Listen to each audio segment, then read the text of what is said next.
Apologize about the late start. I ended up having to do some more stuff on this thing, and I had customers come in. We got to help our customers. This guitar had some serious issues. At this point, I don't know if they will continue now that we have, or I have, performed some work on this thing. I'm going to show you real quick. I'm going to put this screw in just to get this pickup set. There we go. When you're putting screws in an instrument like this, when they get to the bottom, stop turning the screws. And my streams are to help people repair and maybe fix their own instruments. But the one thing I get more than anything are stripped out wood screw holes. You can see that these holes have been filled multiple times, and because they've been drilled in the wrong place, or the screw's been tightened too far and it stripped the wood out. So it's a really good idea to try not to remove screws from wood if you don't need to. That way you're not stripping out good wood ultimately. But you know, sometimes it's you have to do it.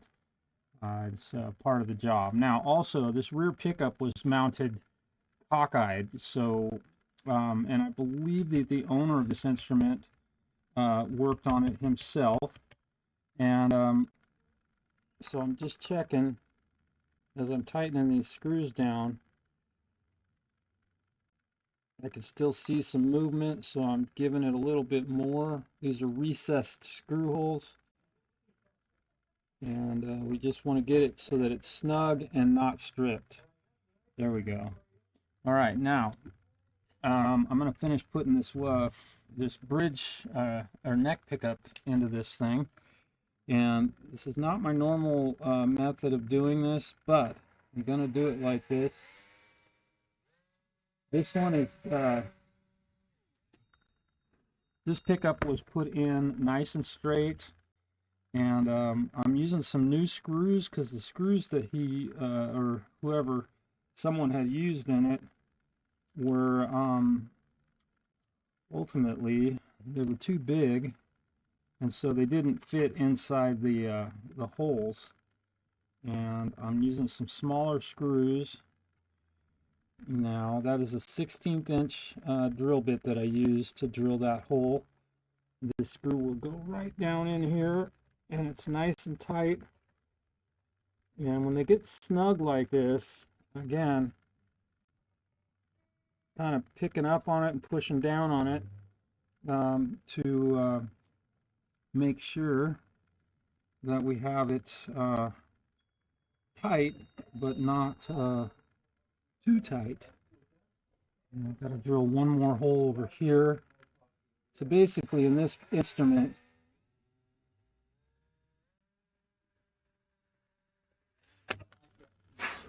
we're remounting these pickups, and I'll show you on the bridge pickup what I had to do to make it fit properly. Also, use the proper screwdriver size on your screws. If it's a great big one, don't use it. If it's too small, don't use your screwdriver. Don't turn the screw. Go buy the proper tool for it. That's what I recommend. If you can't get to a hardware store because you live someplace that doesn't have one close by, I totally get that. I have one of the set screws for this one set in the right place. Now I'm going to show you the back of this pickup. You can see that I have JB welded nuts on the back side of these pickups. What the owner originally did was he used screws similar to this, and they worked, but you couldn't adjust the pickups, and the pickups were way too close to the strings. So the moment I went to turn those screws to lower the pickup height, the pickup just fell off of the ring, and so it was just flopping around inside the instrument. This is upside down, of course.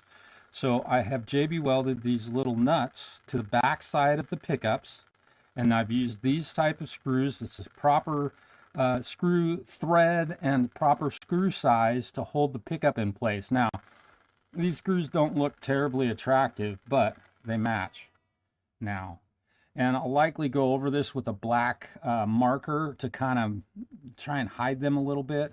But again, this is something you can do to your own pickups. And the way I do this is I run the screw through the, I run this screw through the nut, and then I put a nut on the, upside down, of course, to keep that nut tight. And then I run a screw from the back side and squeeze that together. And I don't over tighten that. Just get it snug and stop. Otherwise, you'll on these you could squeeze the JB weld out, so you don't get a good solid JB weld joint. Steve, what's happening? Talking about fixing some pickups. Now, JB weld and brass, that's a subject of great debate. And so when I have to do something like this, I use a razor blade like this, and right next to the screw holes, or where the nut is going to fasten, where the JB weld is going to touch the and adhere to the brass, I create some pretty good sized divots or scratches in the surface of the brass. These are not PAFs from 1954. They are DiMarzio pickups. This is a DP210. It has a part number on it. And you can do that to make that JB weld grab those divots or the slices that you've made in the brass, and it'll hold them in place. Okay, so if you ever need to do this with a pickup, sometimes these holes get stripped out and your screw just won't hold it. Put a nut on it and do this, and it's been done thousands of times on thousands of guitars. And I had to do this method on both pickups in this guitar.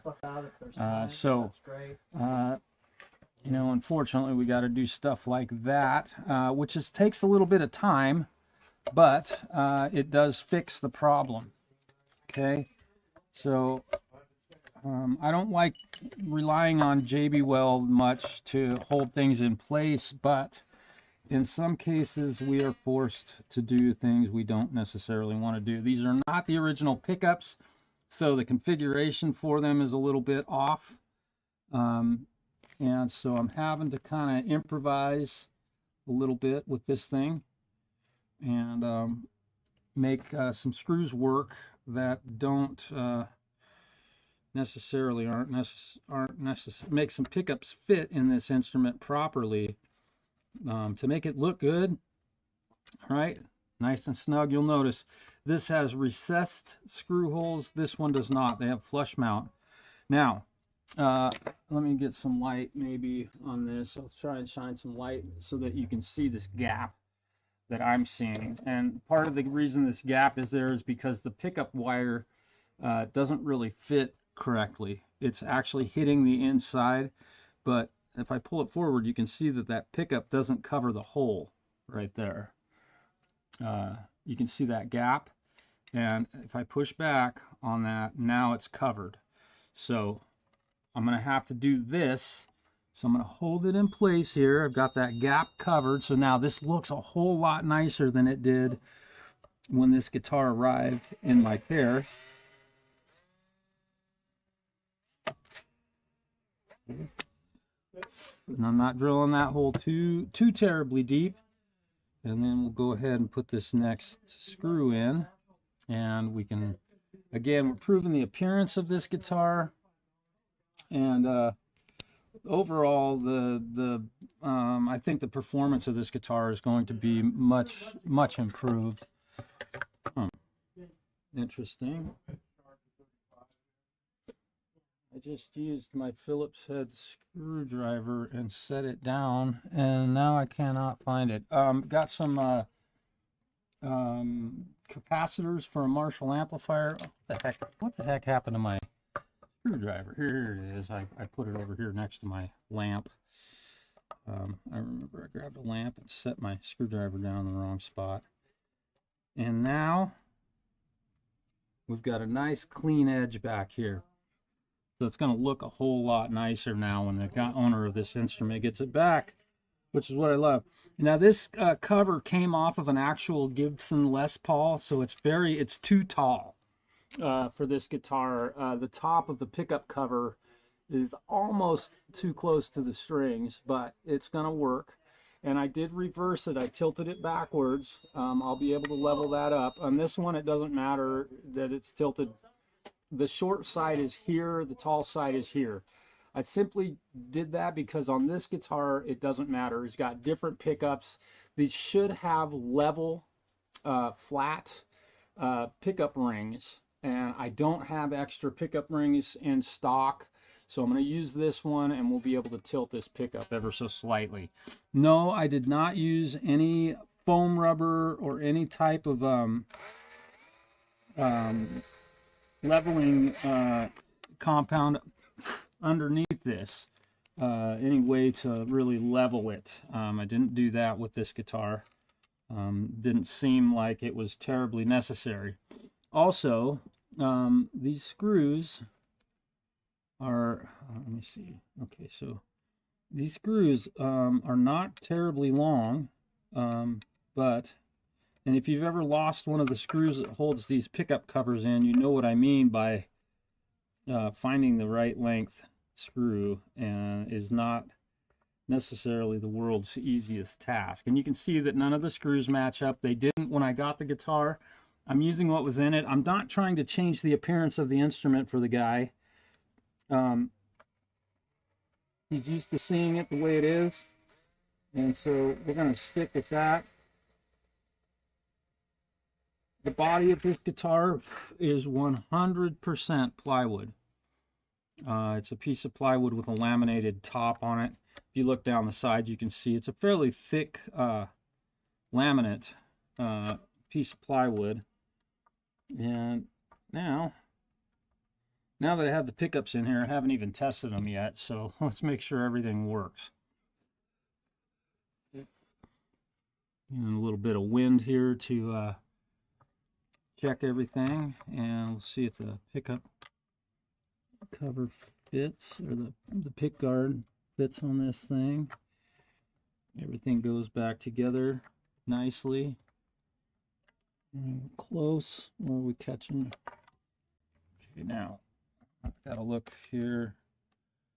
What is holding this up?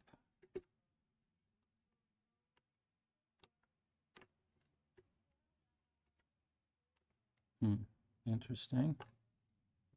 What am I? Oh, this wire. So the bridge pickup wire, or the neck position pickup wire, is hanging up. Right. I did not do any of the wiring on this. I just want to be very clear on that. None of that is my work. And will this pick guard, where are we hitting? All right, so I think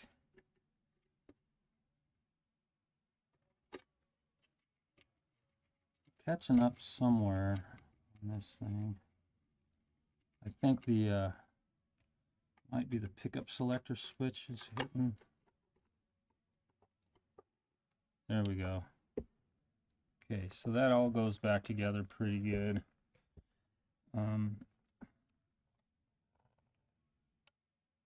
Okay.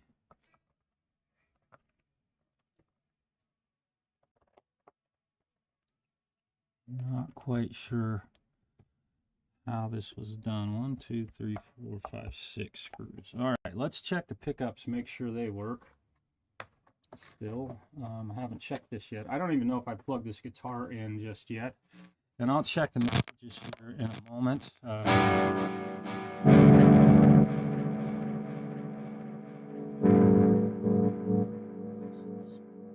Pickup, I'm going to turn the volume up a little bit.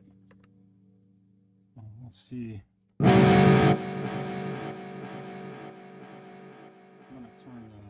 effects off on my guitar signal. Multi-layer tone wood, you got it, brother. Tone wood. Don't even go there, man. Let's turn the effects off. We got a lot of delay. Way too much delay. Mixed way too thick. Let's see, reverb is off. Okay, so.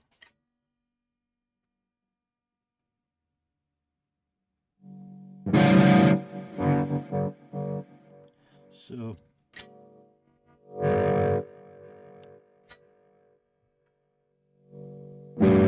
Okay, so the pickup. So this pot doesn't do anything until you get it up to about 7 or 8. And then it just immediately comes on, which I'm guessing probably the owner of this isn't going to care too much about that. But we're going to go ahead and hit it with some cleaner to see if we can improve that a little bit. The back side of these have an opening, a slot in them that you can get some cleaner in, and then also where the terminals are, you can get some cleaner in there. I'm going to go ahead and I'm going to use 2 different types of cleaner today and a lubricant. Like lubricant. Some of us need it. You know what I'm saying? That's what she said. Okay. So I'm going to squirt a little bit of this in here. I'm just hitting the back side of this. And we're going to turn that pot. See if we can make this thing work a little better. I don't think this is doing anything, but we're going to try it. What is this? Can't tell what type of it's an audio taper. Let's see.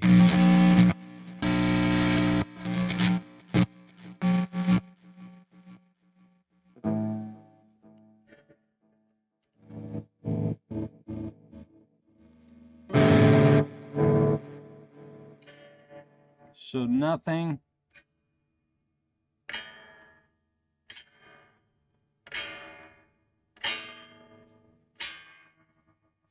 Nothing. Okay, so what have I done here? What has happened?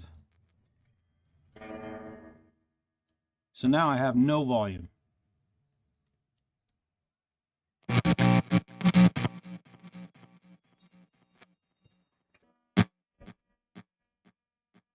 Has a wire come loose? Is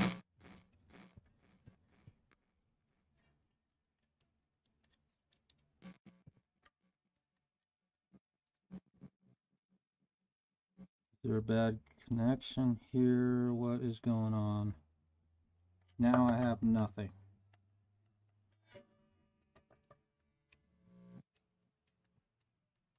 Make sure my cable's not bad.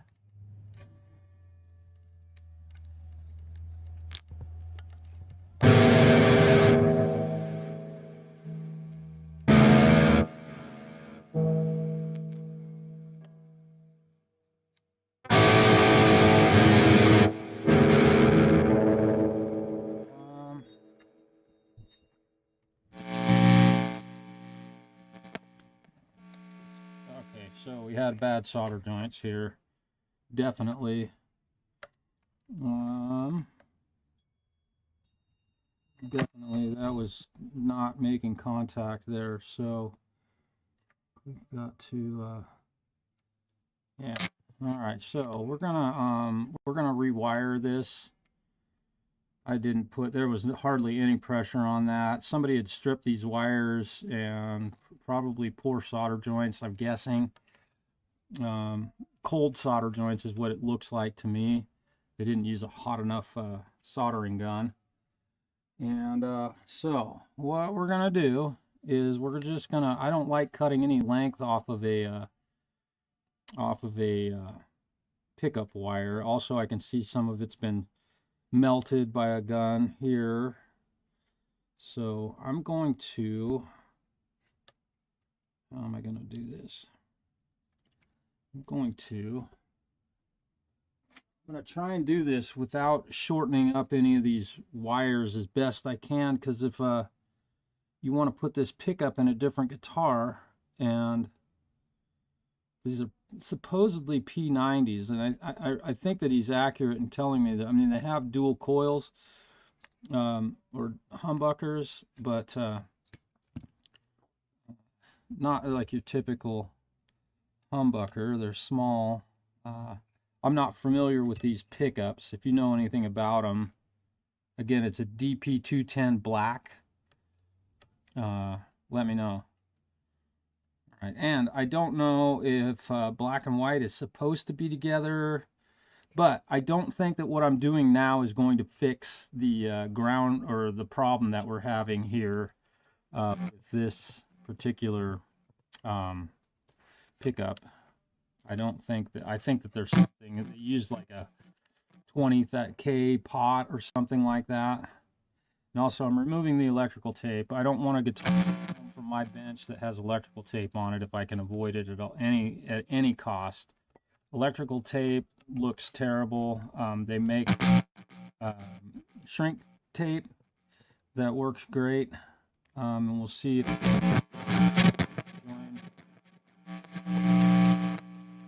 see this joint right here on these ones is pretty small, just with a tiny little tug. So we'll reattach these, make these joints a lot better, and then we'll see what we can do. Go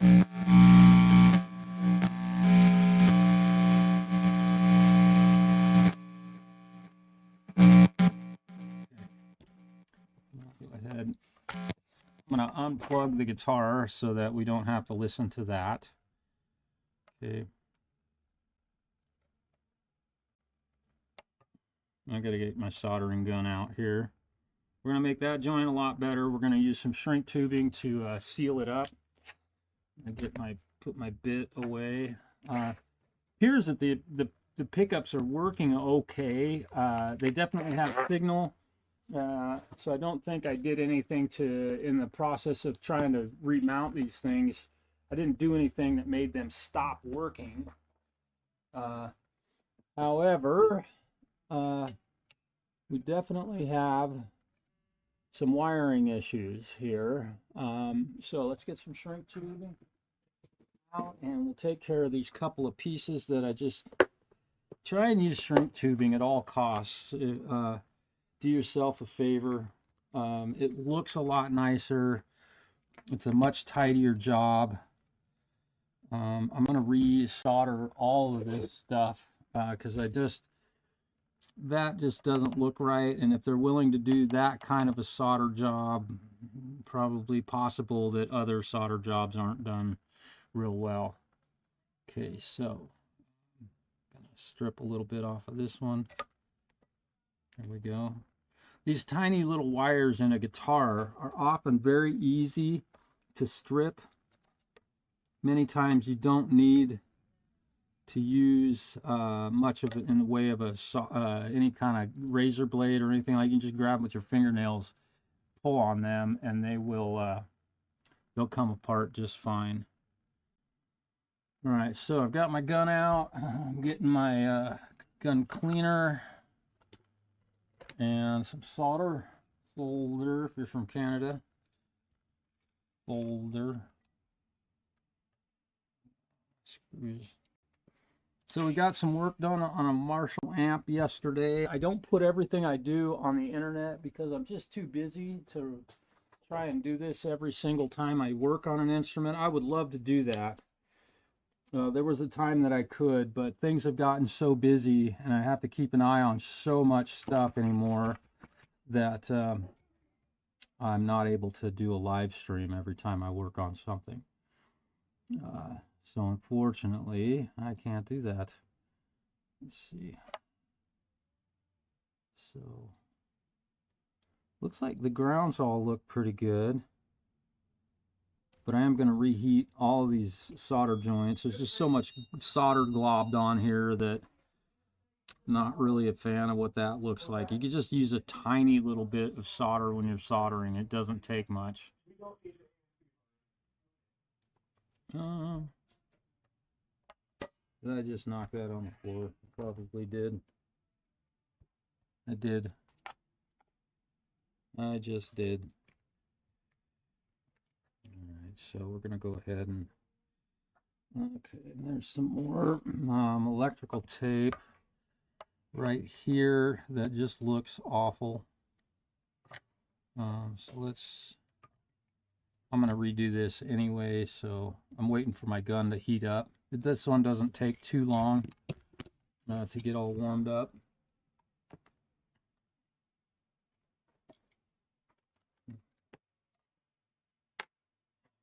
A little bit away.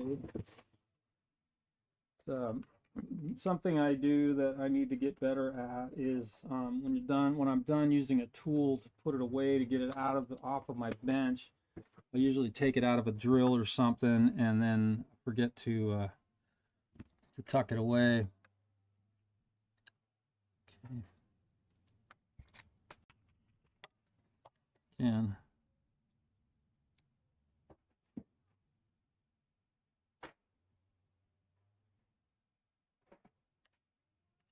I'm just reheating this stuff to make certain that I know I've got a good solder joint there.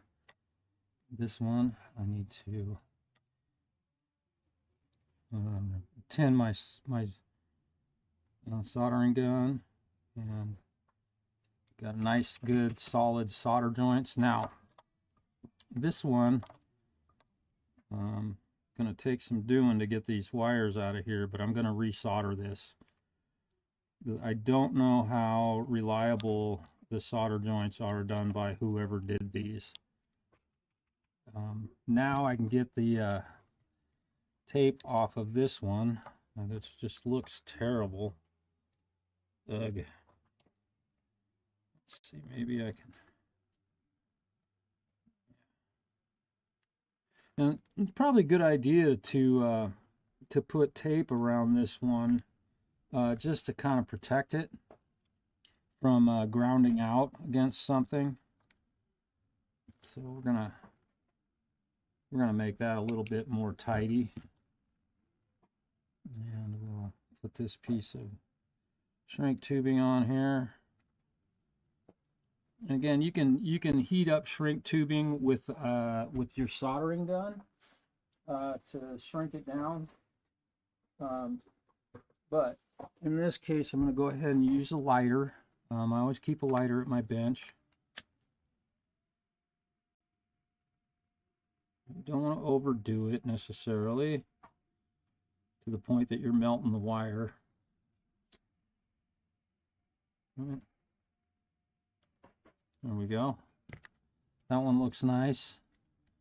We're going to take a small piece of this. And I need my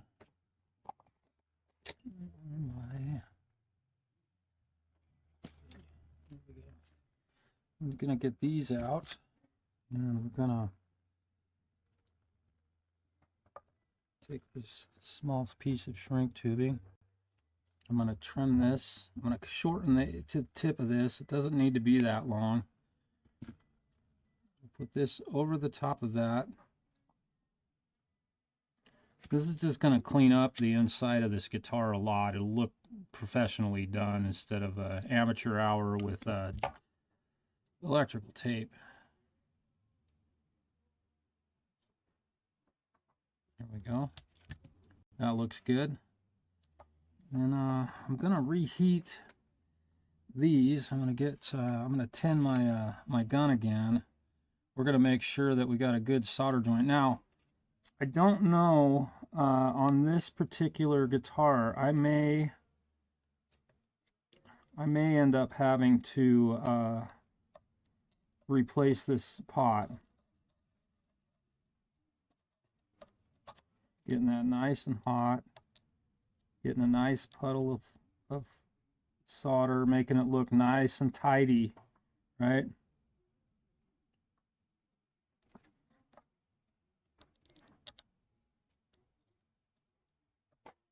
Doesn't that look nice? All right, now I'm going to heat this one again. We'll melt this down. Making certain that I've got a good solid solder joint with the pot.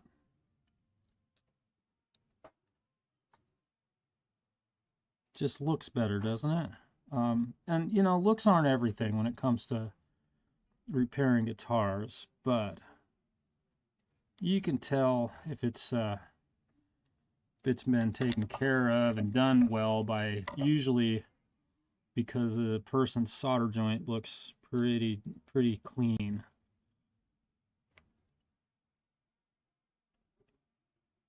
I'm going to actually fasten this over here on this side for a reason here.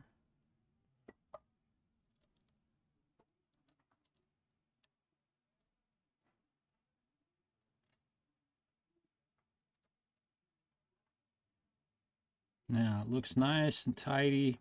Never blow on a solder joint. I know you guys have heard that 1,000 times on 1,000 different YouTube channels, but that is the truth. Now I'm going to clean the solder out of this connection here. There's just so much solder and the wire is broken off. And we're just going to get rid of all of that.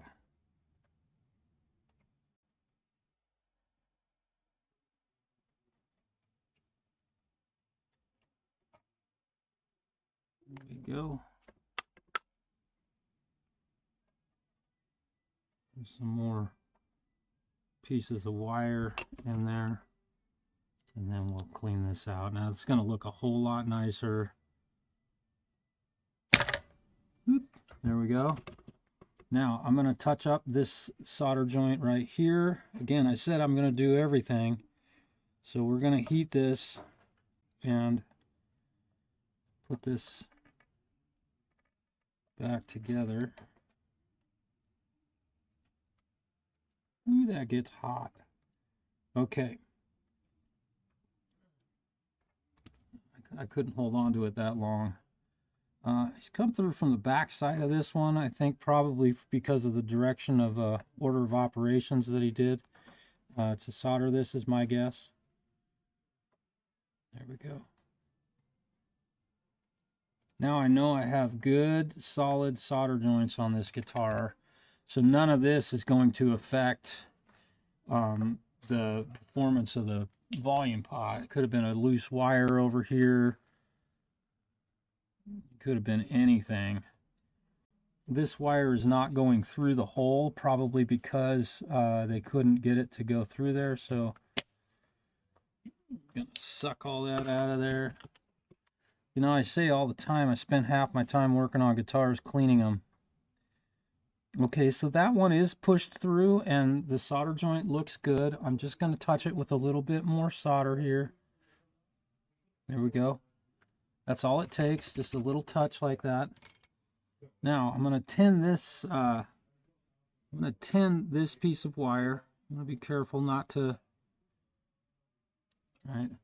My gun is way too hot to be soldering these little pieces of wire, but my experience is such that I can do it and not worry about damaging something. I've soldered thousands upon thousands of solder joints. Now, here's the other thing. I'm going to make a good mechanical joint here, which means I'm going to bend that wire. I'm going to push that wire through the hole. It might not work, because I think there might be a humbucker. I don't know if that would make any difference. No, actually, that would work better. I don't know. Yeah, I don't know what kind of a wiring it has. Yeah. So Is there a guitar, something going on with the guitar? No, I was just talking about. He's talking about that 70s Waka Waka sound, that out of phase. All of a sudden now I want a guitar with an out of phase pickup. So can you quit working on a customer's guitar? Right, fix yours. That spanky Waka Waka sound. Yeah, he needs to. Well, John. Porn movie soundtrack. I could never figure John out Mayer. how Jesse Ed Davis got that sound. Oh, it's that, yeah, definitely that weird out of phase. Yeah. John Mayer just released the NeuralDSP amp sim, and it's an actual Dumble overdrive that they actually had the amp and modeled it. Holy crap. It's the real deal. I downloaded the demo of it today, trying it out. I won't buy it, but I think we should just put one on the for now, Mike, and then next time we get some extra.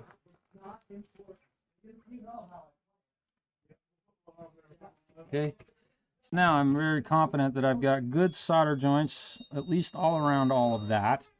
Let's put another piece of shrink tubing over, and you'll notice how much cleaner all this is now.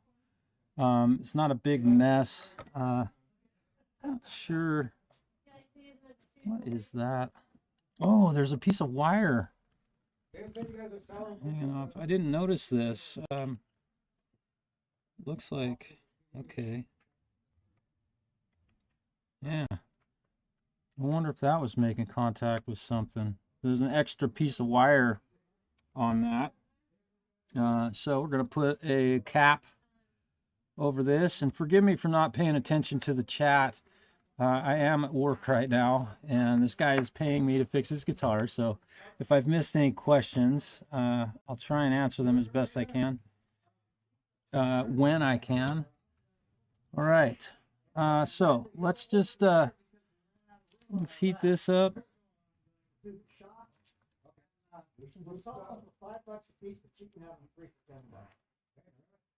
There you go. That is a great deal. Let's buy two, get one free, right? Okay, now I'm confident of all my solder joints in here, that I know that I've done them, and I can see that the connections are nice and solid. This one looks a little questionable.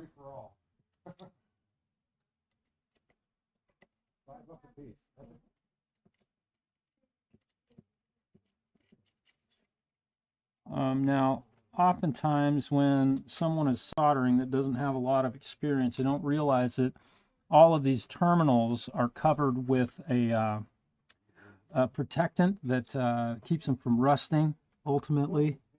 And you've got to scrape that stuff off of them to make sure that you've got a good metal-to-metal connection. Just a tiny little touch. I'm just touching up all of the solder joints in here, so I know that I did them and that they're good. Oh. Now, I just kind of did something a little bit ugly here. Okay. Now, what I'm going to do is take this ground. I'm going to touch it down to the guitar, bend it a little bit so I can make a good connection here. And we're going to heat this up over here, because I know I've got a good, oops, I got to turn my solder gun up. So I know I've got a good wet solder joint. I like it moist.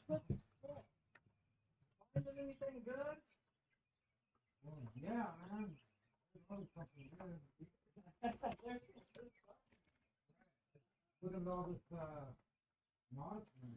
All right. Now, let's plug her back in and see what happens. Again, I think we have the an incorrect type of pot here, which is causing the volume to not turn up properly. All right, let me check the messages here. Oh, come on, where are you? There you are. Oh my goodness. Make it a practice of holding a solder joint and blowing on it. Yeah. Paul, please don't say that.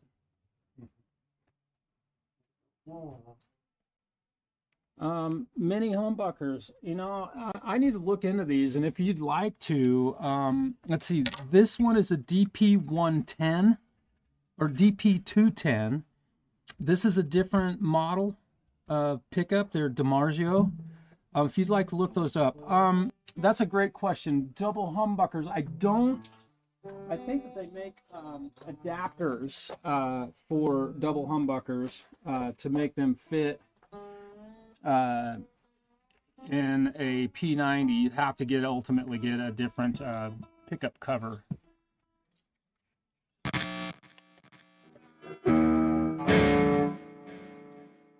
So Stu, check this out. We're at 0.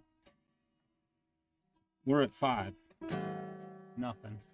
We're at 7. 6, nothing. Okay, what values of that pot? I can't tell you. Measure across from here to there, outside to Let me see. outside. Let's see what the meter says. Okay, I'm looking for ohm, right? Yep. Remember this trick.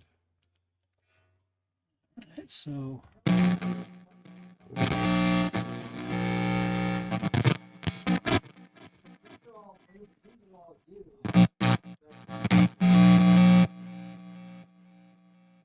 Yeah. 7.26. I don't know. Let me turn it all the way. Yeah, It's all the way up. Either way, and try it one way and try it the other way. All the way up. Getting. Whoa. I'm gonna unplug this thing real quick. I don't want to listen to that. Okay. Sorry about the noise. 15.72. That's cranked. Yeah, and turn this. Yeah, all the way there. We'll measure it again.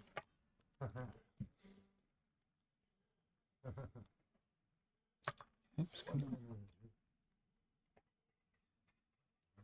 Okay, even if the pickup's loading it down, it should still have. That pot's weird. It's the wrong taper, or it's the wrong value. It's like a 25K instead of a Right. 250K or a. Right. Yeah, it's something Put a wrong there. 250 in there. Now, I think that this is the same one. However, these are P90s. Oh yeah. You know what I mean? You still It need wouldn't matter, would it? No, it still needs to be the 500K to 250K to 500K. Yeah. And that's okay. So, But there's no real good way I don't know. of measuring that without lifting lifting one of the ground off there and then measure it. I can do that. Yeah, pop I that mean, ground I'm off gonna and have we'll measure to- it again. I think Mike's guitar up. Oh. What has been done here? All right. So we're pulling the ground. I'm gonna try. In fact, I'm not even gonna try that. I'm gonna grab a 250K pot and replace it. What's up, man? Howdy. That's a radar here.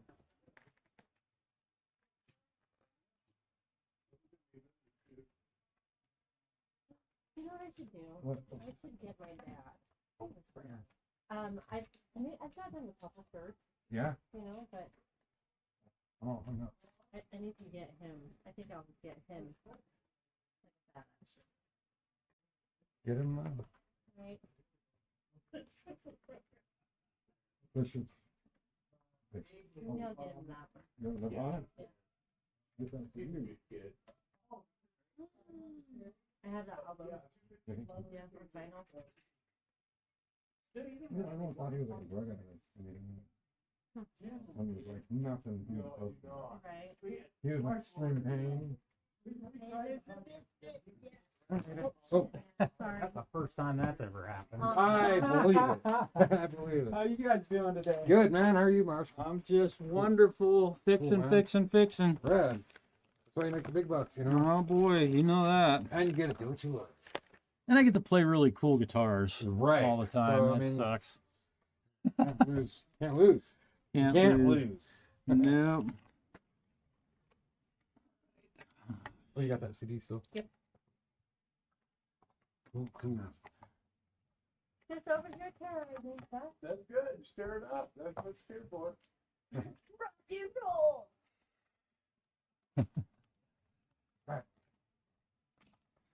I'm gonna have to come in when I got a little more time. Hey. Hey, have a good day. Come hang out sometime, man. Yeah, definitely. Great to see you. Happy holidays, brother.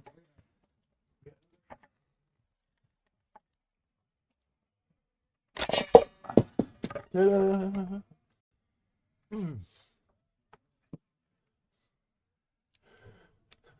I'm just not even gonna mess with it. I'm it's the pulling best this to off. swap it. I mean, if Now, it's wrong, it's wrong. yeah. Wait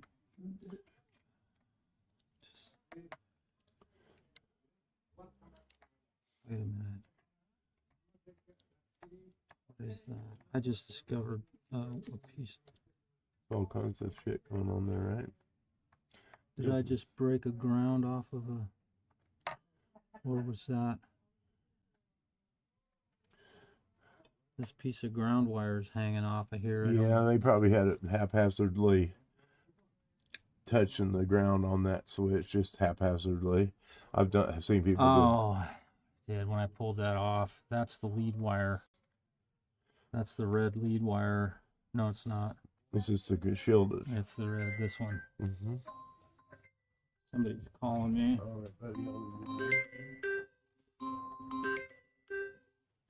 Hi, this is Marshall.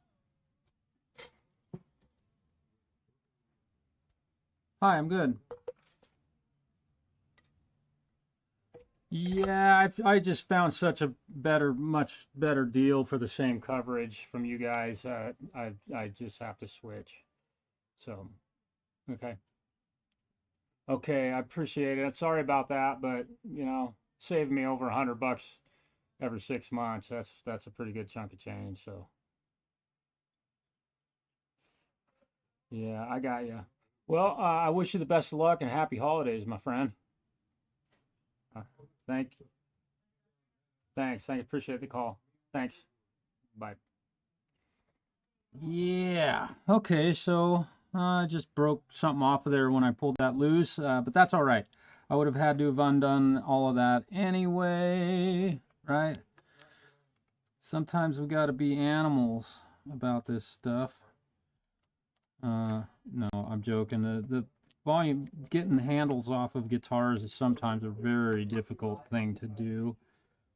To do cleanly anyway. Was so lucky to have my my knob puller. I like that.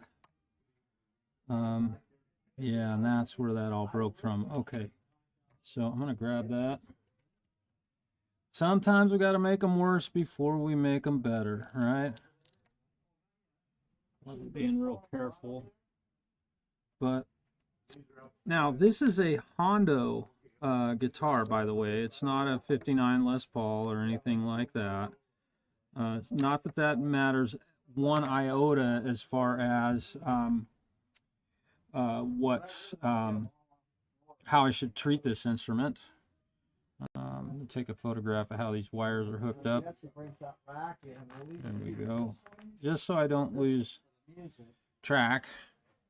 Okay. Yeah, we'll take a look at this wiring and such and see if maybe I might need to change a couple of pieces. Ooh, that's hot.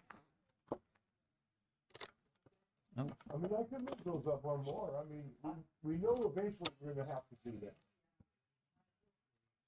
Let's think about it. Right now, interesting. All right. Very interesting. Okay, so that thing just fits through there. And now I might be able to. This is a 500K audio taper. This must be maybe something wrong with this pot. This is a 500K, but maybe there's something broken about it, or it's overloading the pot. I'm going to put a 250K in its place, and we'll see what happens here. I mean, it can't hurt to try. I don't know if what I'm doing will improve or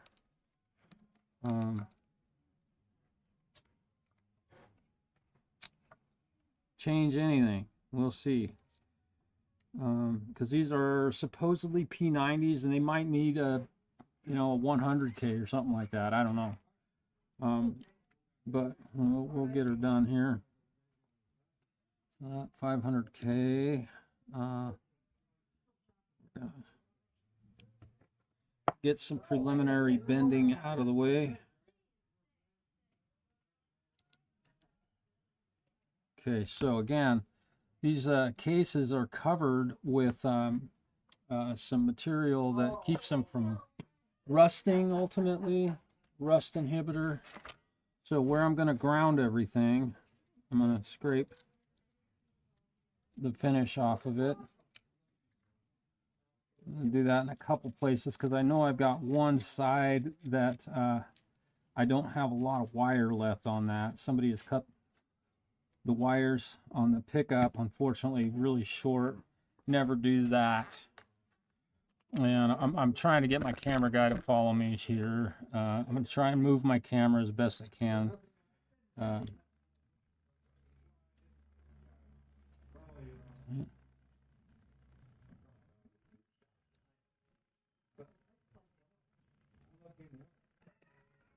Okay.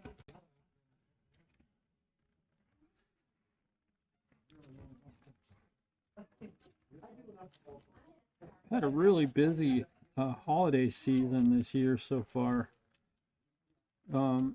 with sales and such. I don't know if any of you all work in a sales place where you're selling things.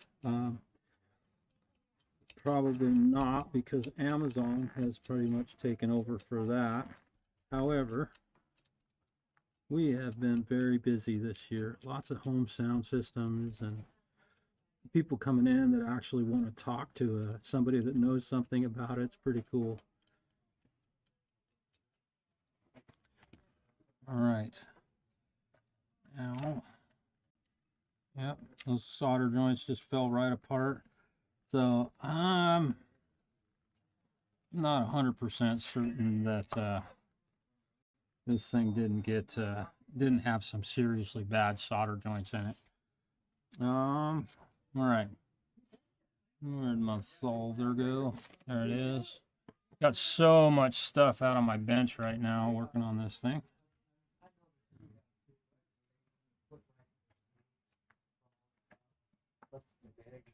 Just give them their piece of thing, just like music accessories or whatever you're practicing. Oh, and then just add it to another ticket. Does that make sense? Yeah. As you can see, when I ground that, just a tiny little bit of solder is plenty. I'm not putting a big old glob on there like whoever put this on there before did. Just enough to make a contact with it.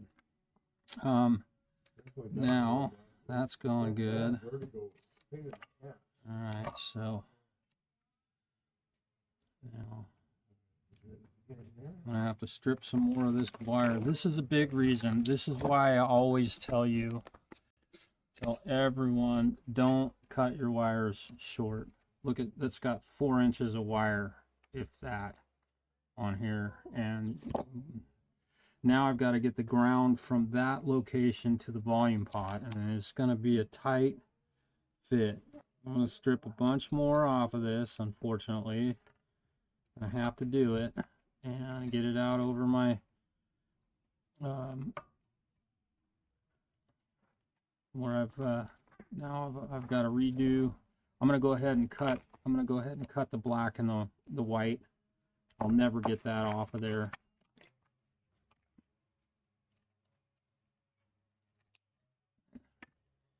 These get soldered together, and then I'll reheat shrink those. We should put them down that low, or do we they'll be fine for most people. Just a tiny little. Well, we want to get them off the floor, so might as well start stabbing at it. Okay.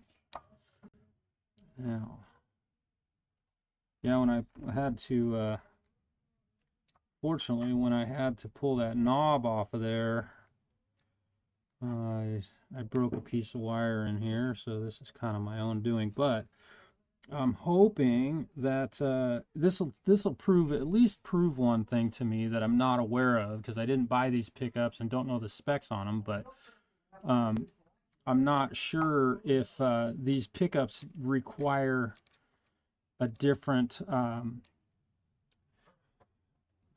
type of volume pot. I should probably go to DiMarzio's website and look that up. You think I should? Maybe I should do that right now. Let's see what DiMarzio recommends. Is it DiMarzio? Yeah.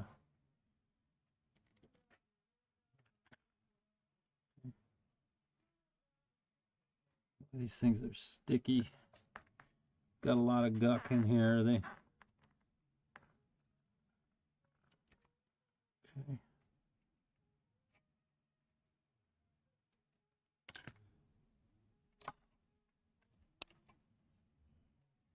Okay.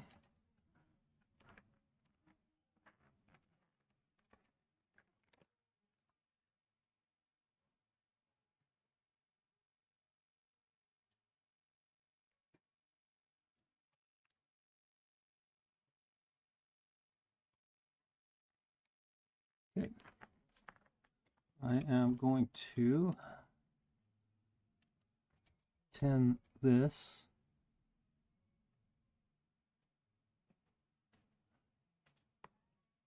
Notice I'm putting my heat on the wire, not on the solder, so that we get a good solid solder joint. That's way too much solder on there. As you can see, if you get too much solder on there and you're trying to clean it off, it will melt these little wires so quickly. So I've turned my soldering gun down quite a bit.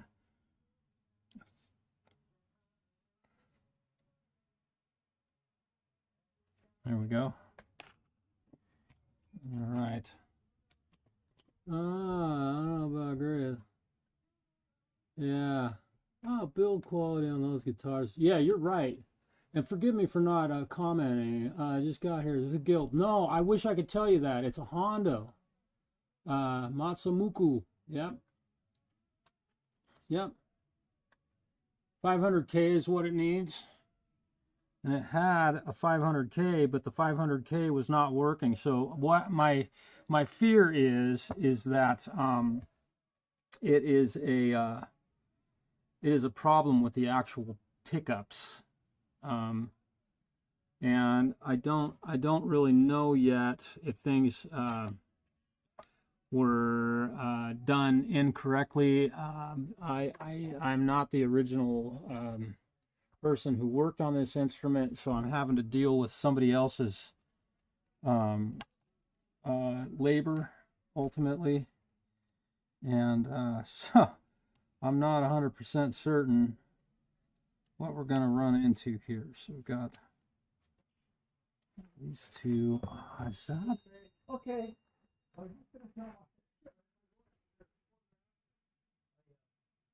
they're splitting that? I wonder if it was running through both of these. Yay, Chris is fine. Well, I'll try to have fun. Hey, Stu. Say hey, Stu. Kid. I'll do it. Okay, I got a question. All right, you got to put that in the back first. All right.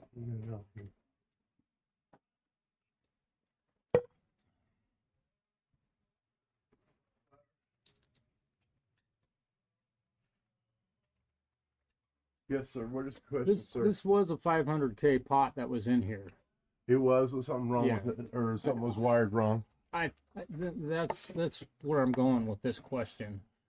These two wires were run to the center pole of the volume pot. So they were coming, these two were going, one was going to the output, the other one was going to the tone pot. Right. And this is a single volume, single tone? Single volume, single tone. All right. That seems...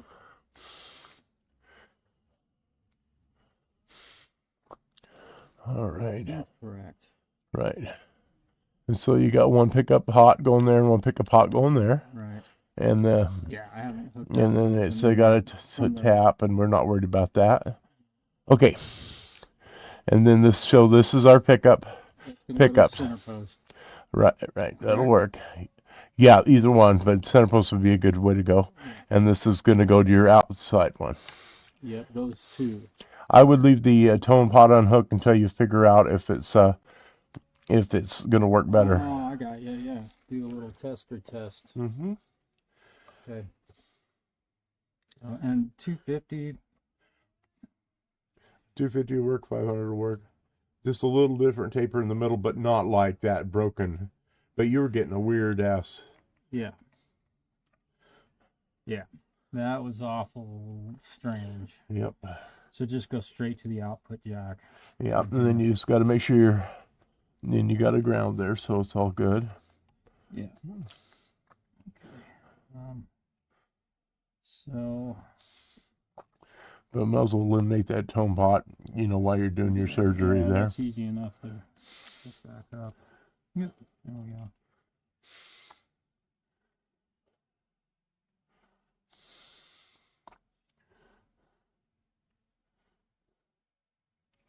All right.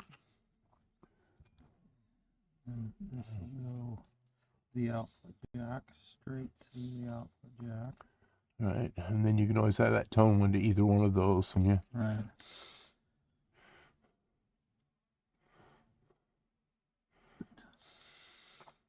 The tone could actually go to the center. Oops. Never fails. Yeah. It always goes the exact opposite direction that you need it to go. Yep. It's gonna move. Leaps for freedom. It's like, I'm free. What did you do for you today?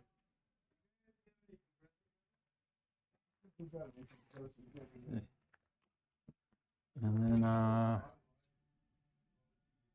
this ground, we're gonna attach this to the volume pot. So I'm gonna try and make that a little bit closer and clear up.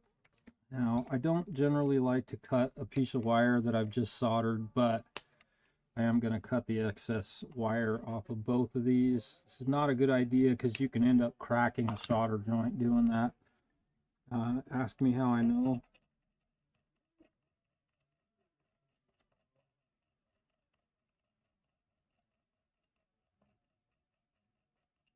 Don't ask me how I know. How about that? Okay, so I'm going to go ahead and push this through the control cavity. We'll see, and we got plenty of wire here. I think I can use the old nut and washer here. Yeah, this is the nut and washer that came off of the previous pickup or volume pot. Let's see here.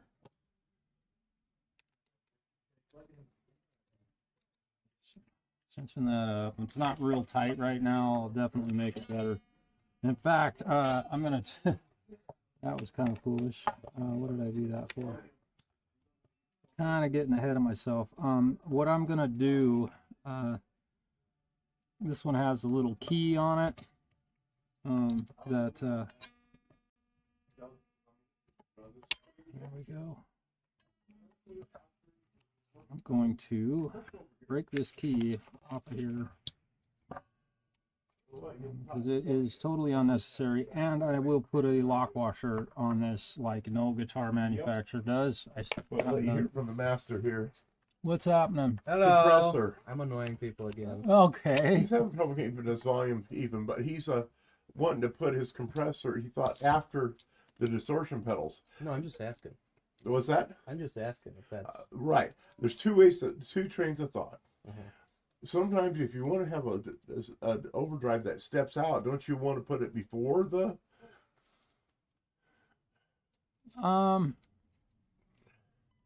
It's funny how heavy you have the compressor clamped. Right. That's usually the case. I don't know. Are you feeling like you have no dynamics left when you're doing that? Like when you're playing? I feel like there's too much in between. Oh, you mean? He doesn't have the compressor yet. We're talking about. Oh. And we have that Buddha. Yeah. Okay. No, I was just asking where should I plug it? I always run a compressor the first thing I hit. That's what I was going to say. Wah pedal, then compressor. But that doesn't change the problem of different pedals. That's you could put it at the other end of your line and compress everything. You could put it in the middle someplace after. Oh, I thought that was the whole point of it. No, having a steady signal. There are no rules when it comes to aligning pedals. It's what you think sounds best. There's a few. Don't run anything in front of a fuzz pedal. They don't like having buffered signal getting sent to them, I think is the deal with those. Yeah, you put a chorus in front of right. It sounds Yeah, bizarre. chorus into fuzz or a chorus into a wah pedal, then you're gonna run it. You'll definitely notice something. It isn't gonna sound right. The screaming death and horribleness. But yeah, I mean, ultimately, where you place a compressor in your signal chain is completely up to you and what you want it to do for you. I always run it directly into my compressor and through the rest of my 18,000 pedals. So maybe I'm not understanding what it does then. Takes the loud stuff and instead of being this loud, it's now only able to be this loud. It's like, so if you're really chugging, in fact, you want to feel what one does, I'll run you through one right now. You can really feel what a compressor does. I've got a plug-in right here. So is it... No, I'm thinking of a different thing probably. What's I that? was thinking, doesn't the fuzz pedal do that? It just distorts everything to the peak. You're regulating the peaks, right? The fuzz pedal absolutely compresses any distortion compresses your signal. Even just plugging into an amp and adding some gain to it and you get some grit, you're already adding compression to your signal chain. It doesn't say compressor on the pedal, but it does say overdrive, and that's definitely compression. Because it takes your signal, if you've got a clean guitar, you can imagine if you're hitting it really softly with your amp just dime, if you're hitting it real soft, you can still hear it and it's nice and clean. And the moment you smack that thing, it's 10 times louder. A compressor, you hit it really soft and you can still hear it, and you smack the hell out of that thing and it doesn't get any louder. It stops it from adjust the clipping. Yeah. Okay, that makes sense in the beginning then. Clean guitars are like using a compression on overdrive on an overdriven guitar tone in front of an overdriven guitar tone is really, it's not frowned upon, but it's not something I typically do because of the compression that you get from your overdrive.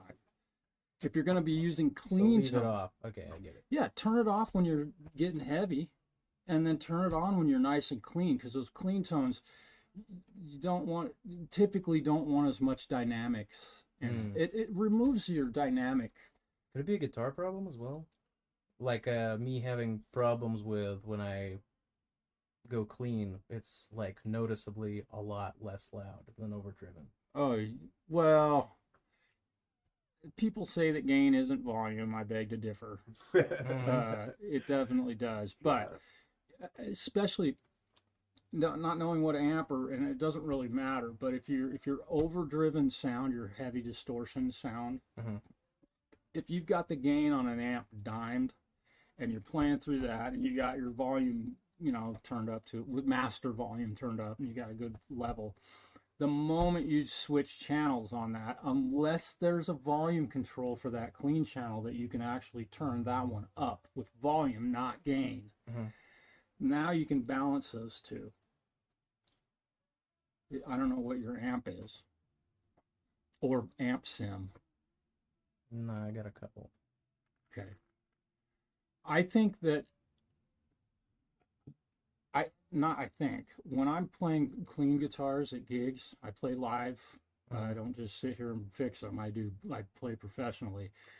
When I'm clean, boom, a compressor is on instantly. And it's a subtle amount of compression. I don't like crank it up and make it just be flat. Everything's the same. Right. Sounds like a dead sound. Yeah, it just removes all your dynamics. But it does help when you do get a little bit carried away with your pick attack or something. You smack it, it doesn't explode. And the thing is, it's doing, ultimately, what you're doing with a compressor on a clean tone is the same, almost the exact same thing that you're doing with an overdrive pedal with a dirty tone. Again, you start adding gain. Okay, so just one or the other. Yeah, okay. Kind of. Okay. Yeah. A compressor for clean tones, though, and a compressor also can be used for a boost. Most compressors have an output level on them. So, you turn your compressor on your clean tone, and now you've got a little volume lift to balance your dirty or clean. It's nice because the spikes don't kill people, but you're louder. Right. That's how I used it in the 5-piece. It was a jam. The guys didn't take me out in the parking lot, beat me between sets because I was taking all the rudeness out of my Yeah. sound, Where's and I your sounded volume? tight and right because I had a little bit of compression on there when I was, because I played a lot of clean. Yeah. And we play with a lot of distortion in the band that I play. In fact, I don't use clean except for like on 2 or 3 songs, but I guarantee you there is a compressor on my signal. And it's the first pedal my guitar hits. It's again, but you can you can put any pedal anywhere in your signal chain. Ultimately, it boils down to what do you like to hear. There are very, very few rules in that world, man. And believe me, I know I have, I don't know, 400 pedals at home, and I'm not kidding. I've bought them from the time I was 13 until now. So, you know, and I've done it every which way. I like a compressor in front of everything for my sound. And then he played professionally for decades. You know, I'm sneaking up on decades too. So, but you know, I don't know if you're playing live or is this a recording? No. No. I'm just Okay. I'm kind of on and off right You now. learn over time, you know. People make the mistake with their dirt pedals too. They'll have it kind of gyrate and they'll be playing soft and timid, and then they get into the song, and all of a sudden because they don't have it adjusted right. Yeah, you got to watch that output level. That's the problem you're having is that you step on something that's totally radically different volume. Yeah, well then I change them and then something else goes off for some reason. I don't know. I just can't get them on the same level. Do you use any amp sims? No. Okay. That is, I can tell you right now that I realize that I'm an amp. I love amps too. I own a bunch of them. I haven't used one in over 15 years, literally. I take that back. I used one at the county fair last year because that's what the band was used to. I was sitting in with another guitar player for another guitar player. But I use amp sims. I mean, I've got them on right now on my computer. And like I'm playing through this amplifier right now. It's an EVH 5150 model. But I can go here or here. No, this one doesn't have this one run doesn't out the shop real quick. I'll be right back in. So this one doesn't have a compressor in the chain, right? But this is the Gojira's amp sim, like the band Gojira, right? And I play through this, and I don't sound like them, but it's their sound.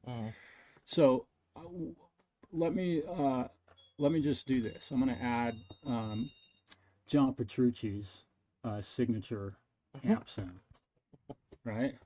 Okay, so here it is. And this is kind of his clean amplifier.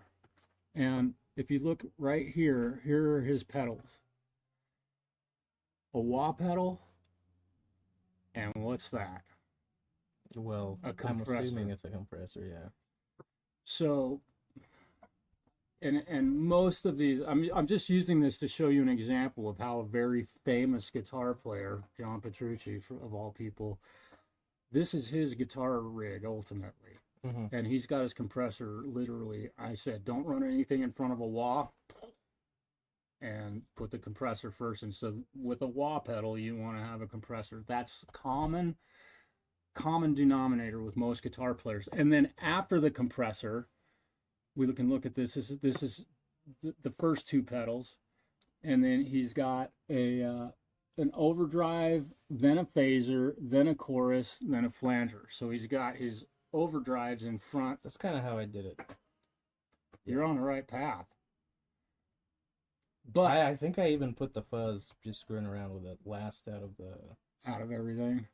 Not out of everything, that's the thing. It's in the middle. It's right before all of my effects start. Again, this is just an example of what a famous But I don't use the fuzz with anything really, so it's either that or nothing. I don't use a fuzz either. I have a bunch of them. I don't do it a lot either. Right. Fuzz is so much compression. It's literally square waves. Yeah. You're not doing this. You're doing clip. Yeah. I just say I can't stand them.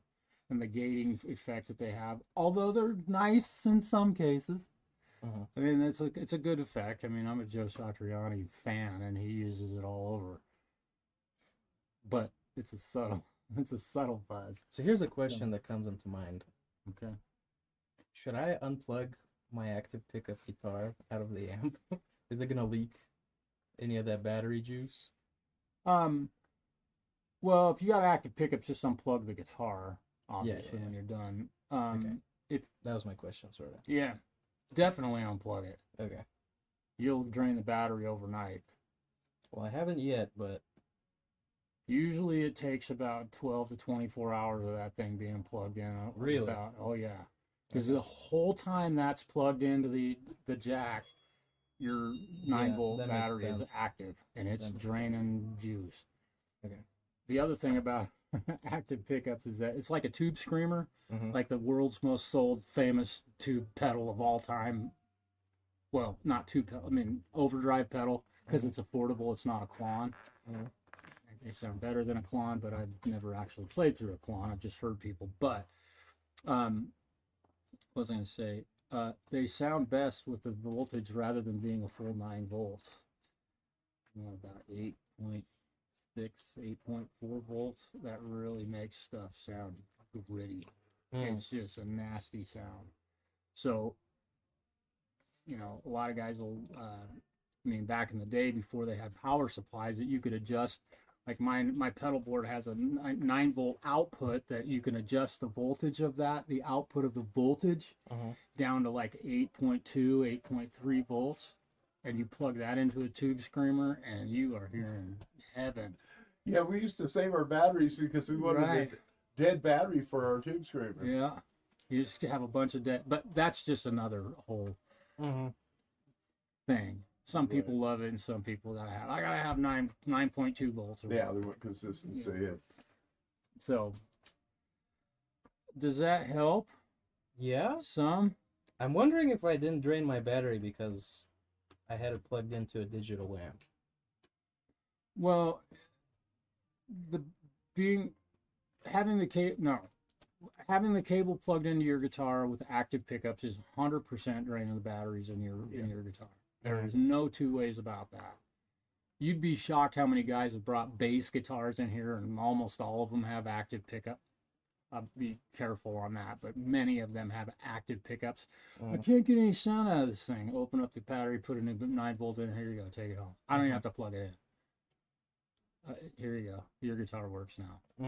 So if you're getting some signal, if you're starting to hear stuff that just doesn't sound right, what you're used to, just change the battery. I mean, that would be something. Oh, I have a bunch of those. Right. Well, I haven't yet. I'm just wondering. I don't know. Maybe the circuit isn't complete because I have a digital amp, and it may be. The amp is the circuit complete inside of the guitar? The amp isn't.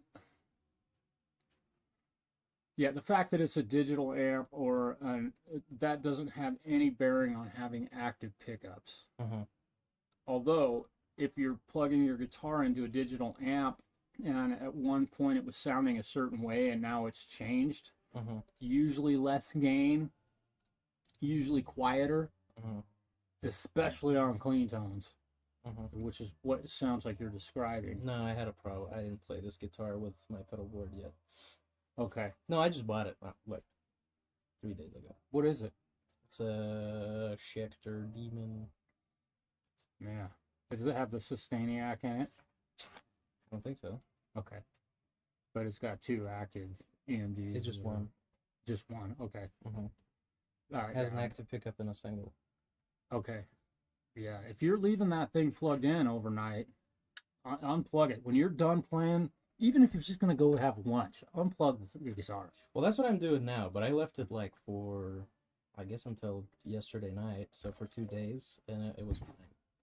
Yeah, you're definitely draining your battery. And do you have a tester like this at home? A multimeter? Yeah. No. Actually, probably somewhere. Yeah. Just take it out and... I have a battery tester that I know where it is. Yeah.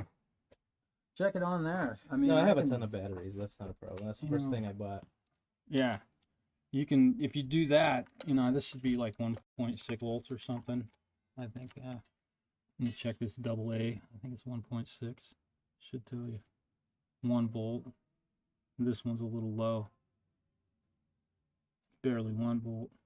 So, yeah, DC. 1.5.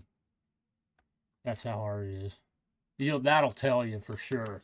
Because if at 8.2 volts, if you put it up your tongue, and get the whole, that's not going to tell you a whole lot of difference between 9 and 8.2. You're not going to feel much difference. That's a surefire way.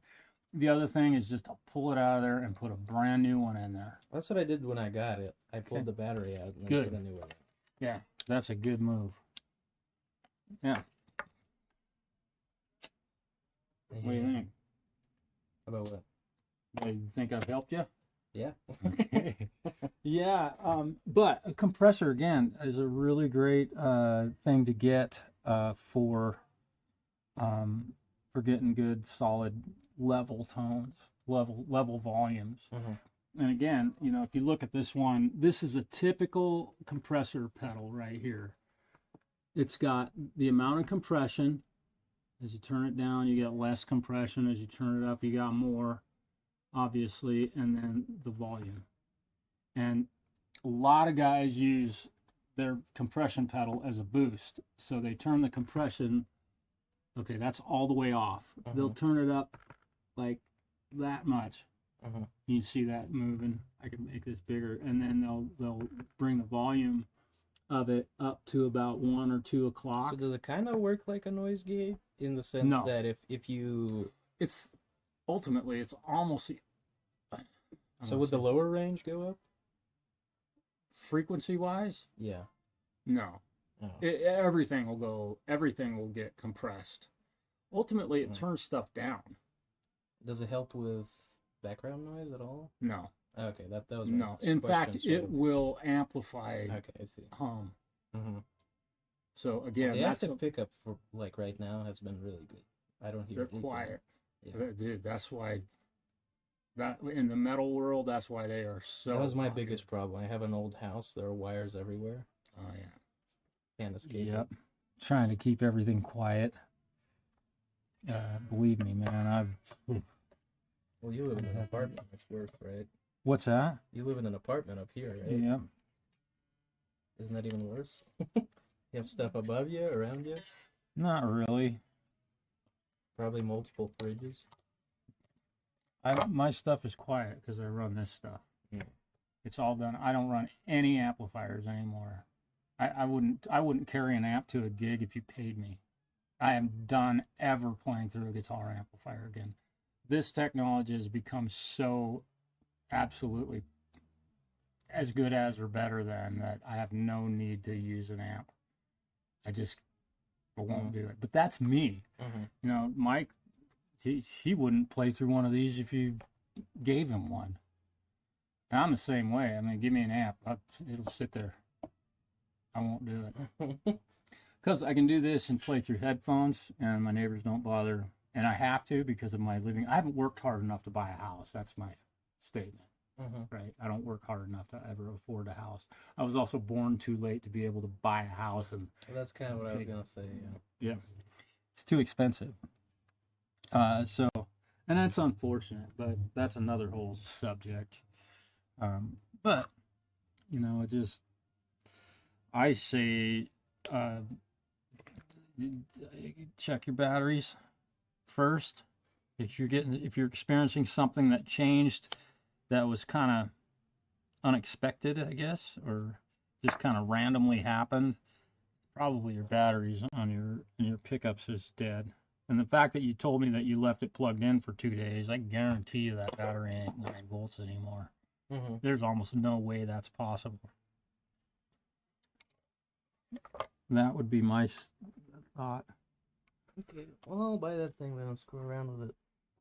Oh, this is from a bass, isn't it? What's that? This is from a bass, right? Yeah. Okay. I was wondering why it's so very special far apart. setup. Oh, thank you. You're welcome.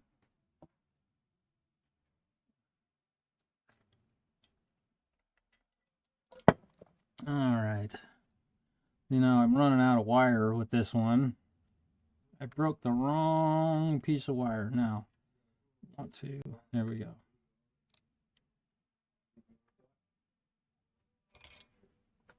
Again, I'm not soldering the I'm not putting the tone pot in the signal chain at this point. We're just going to try a different value of a volume pot. This is 250K.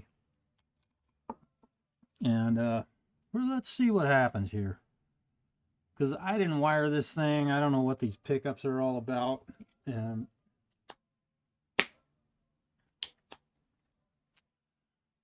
okay, let's.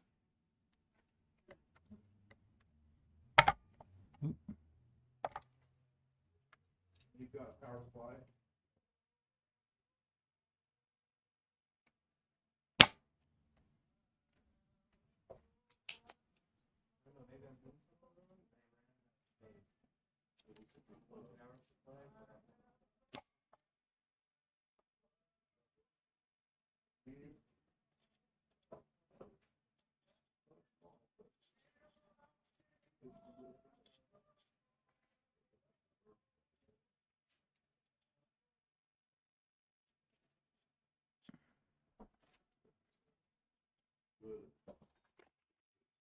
Okay. Now, I gotta be really careful not to do this again. I don't want to break this wire again. It's not much left of it.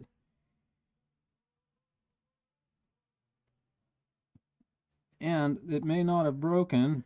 It may have broken the solder joint had I not bent it over like that. So let's see, we're almost ready. We're going to be hooked up directly to the output jack.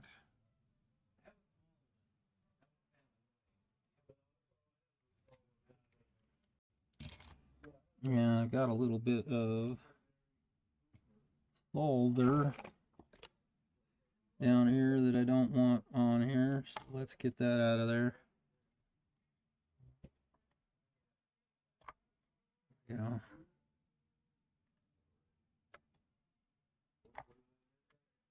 All right, let's try it out. See what happens. We're all nice and cleanly wired. Got it all going here. Where is?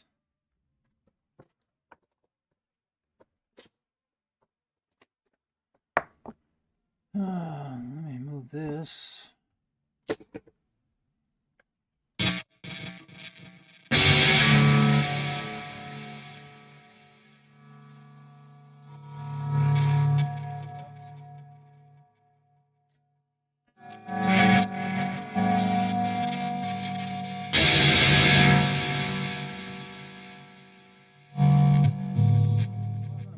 Question to y'all. I've been watching me visit with this gentleman for a while. All right.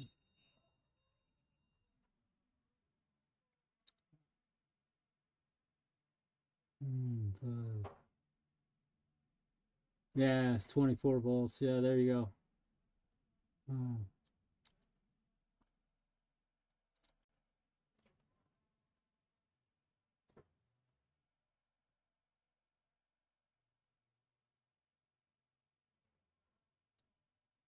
Yeah. Well, see Nile 6048. Appreciate all your input on today's stream. What I just tried didn't make any difference at all. So obviously nothing. Let me see. What is this? Oh, okay. Cool.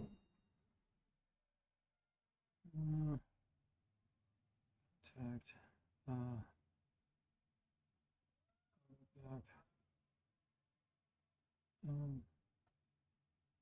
What is this thing?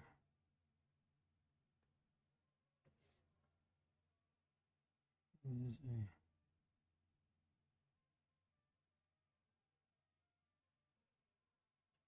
Voyage Air Guitar. Voyage Air Guitar.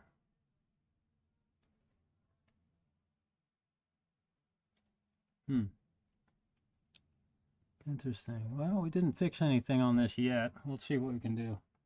DiMarzio DP210, Tone Zone, P90. Yep, that's what it is. And DiMarzio does have an amazing website for wiring diagrams. So let's go there. DiMarzio. DP210. BK. Where's DiMarzio? Tone Zone Pro P90. Let's see. And this one obviously doesn't have. And it is the bridge pickup is a DP210. Tech Talk. Bass, low mid, okay. Tech Talk. 500K. They're calling for a 500K, but it had a 500K on it, and it just doesn't, the volume doesn't do what it's supposed to do. But now it's got a 250K on there, and the volume is doing the exact same thing. So, again, I don't know what has been done to these pickups. I do know that the pole pieces were adjusted, because somehow some guitar players feel like they need to adjust the pole pieces, which is that's fine. But I mean, I own Les Pauls and tons of guitars with humbuckers, and they're all just the same height. I get that whole concept. It's not something that I do on my own guitars. Now, my other guess is that volume pot doesn't ever get touched. That's very common in guitar player world. I'm only guessing. It's probably just turned up to 12 all the time, or 11. I'm not sure. I would love for it to work properly, but it just doesn't seem to be working. Now, trying to think of other things. I just can't come up with anything. Probably maybe some damage to this pickup. Now, let's do this. I'm gonna go to the neck or the bridge.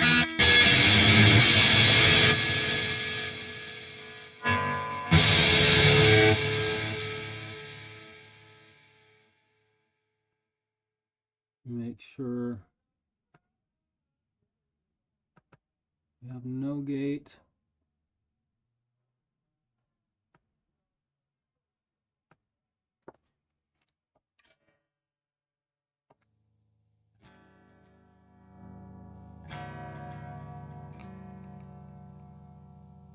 Boy, it's low output out of these pickups.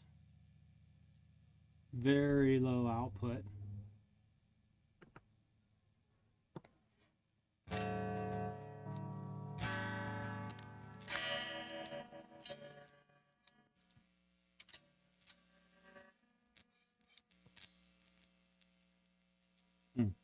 Now I got nothing. Oh, because the neck pickup.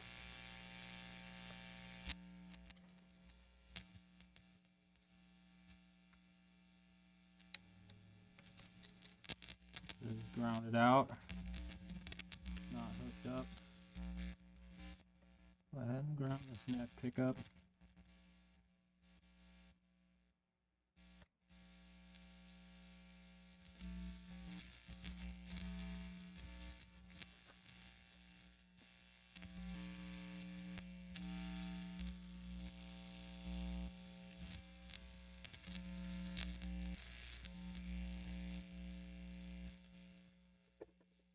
Boy, I'm working on this thing for a while today. This pot didn't change anything. Okay. DiMarzio calls for a 500 Okay. Yeah, but still, you'd have way more 5. volume than that. So let's see. Yeah. So Are I you don't. holding a wire? What's that? Are you holding a No, wire? no, I'm just I'm hooking up the next pickup. All right.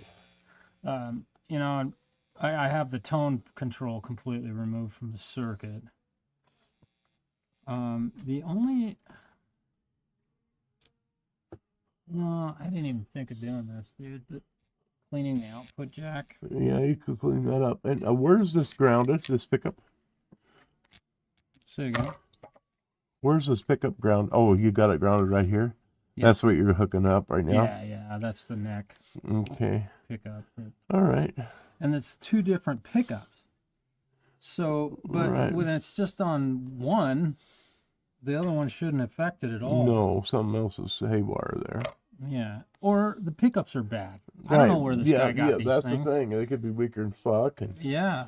Well, and I'll show you the specs on these things. Let's see. This the tone zone output. It says 385. I don't know what that means. oh, they're talking about inductance and all that stuff. Description specs. Right. We need to know those. The Pickup dimensions down. there we are. Resistance 16.77. Yeah. Okay, so when you measure it with a meter, you get around that. I haven't even. That's the first time I even looked. Yeah, that's the thing I would measure. I'm assuming that it's now to measure that. I just go from the hot connection from the pickup to the ground without it touching anything else. Oh Or do you already solder it? no. This is the neck. Oh, let's see. We're checking ohm. All right. Yeah. There we go. Auto. So let me get this. So this is just the neck pickup. Mm-hmm.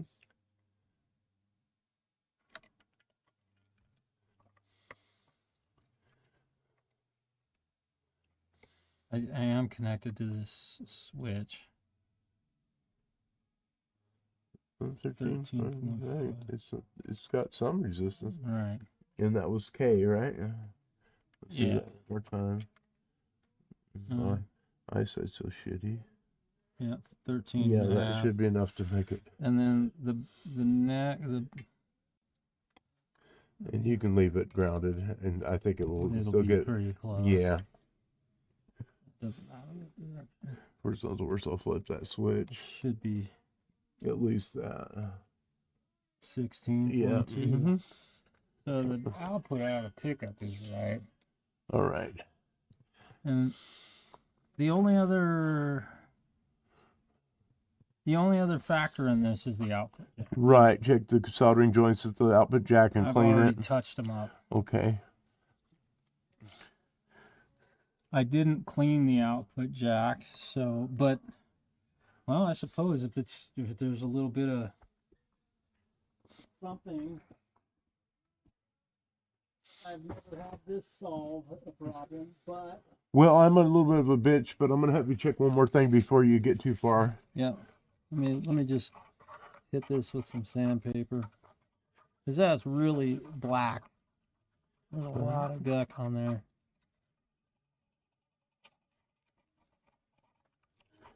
Not that that's gonna make any difference. Okay, take your meter leads, Uh-huh. and you got this flipped one way or the other. So Okay, that- perfect. That'll work. that- Now just touch that center connection there, or where it's going. Actually, that's where I'd touch it. There and your ground, and see what you got. 20, 241, Something wrong there. 240K. Might be something else there. So What should that measure? It Okay. should measure the same, right? right, so touch back on your ground. Now touch the lead from the pickup. So we're getting that. Okay, 12.8. yeah, in there. Same It's a thing. pickup selector switch. That's ground. Now it's showing 12.8. Okay, now I want you to leave that there, but touch that to that solder joint on your. Here. Yeah. I don't know where the volume control is set.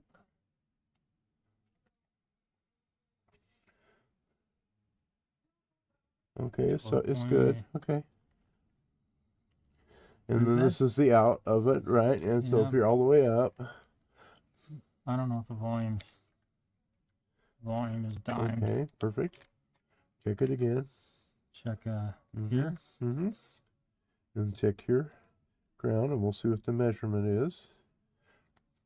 Actually, no, this. Go ahead and touch that to ground. Oh. Okay, and then just See, move. now it's showing 244. You got a solder joint that's intermittent or something. Touch that to their center. This to that center pole with that ground on the back of that what pot. just happened. I think you got some solder joints that are a little cold. That just broke off of there. That's you were talking about that earlier. You know, it's the evils of dealing with somebody else's wiring. I had already. I'm not too suspicious of this, just because I may have knocked this loose. Right, but, it's easy to do. yeah.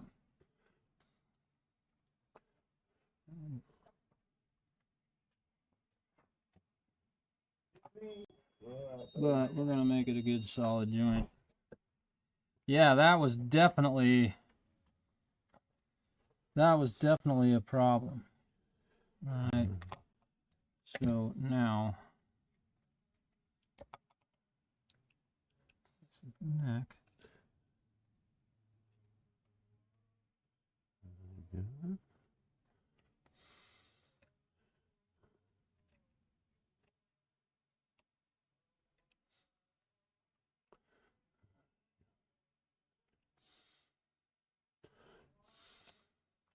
Yeah, I got full. All the wires. None of the wires are missing Okay. from that one. I'm gonna just kiss it and make it better, right? Probably fine like it was, but you're like me. You like to double check everything. Okay, so now let's do this again. Okay, so the only pickup we have grounded right now is not that one. That one's not grounded. That one's not grounded. Right. So let me ground this one. Yeah, you as well. Get enough fingers in the. Yeah, I need more fingers.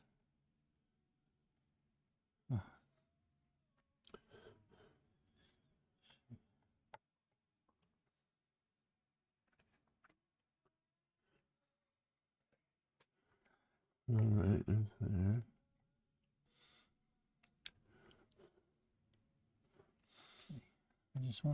I want to get a little bit more. I know I'm going to risk breaking both these loose. It won't move the direction you want it to. It never does. Do you want me to feed? Probably is. Yeah. Get it up there. Well, the problem is somebody cut this fucking wire. Oh, I hate when they do that shit. Yeah. Tell me when. You have to do it. There you go. Thank you. That's fine. That's all right.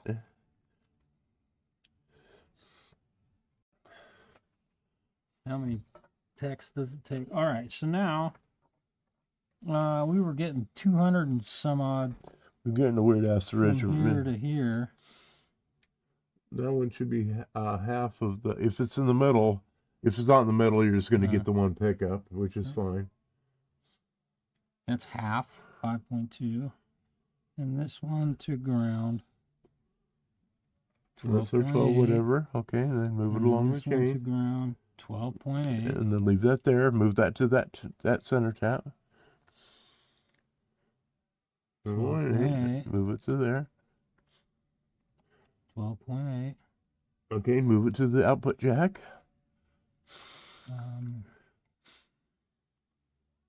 12.8. Okay. So we got something's connected. Signal. Everything is. God, it should be loud. Yeah. Well, let's just plug it back in because I have to assume.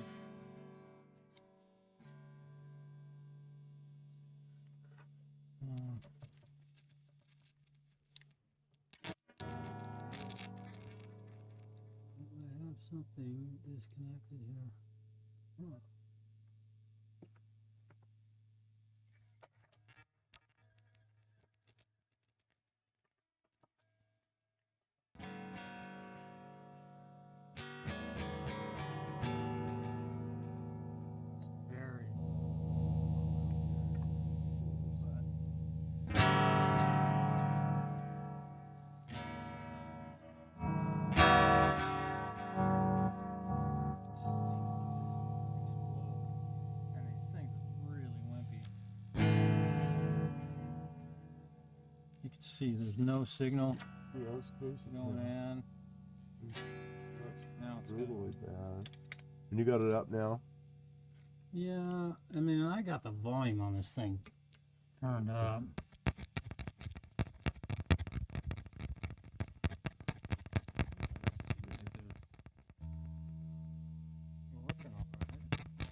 Yeah, you can see we're getting.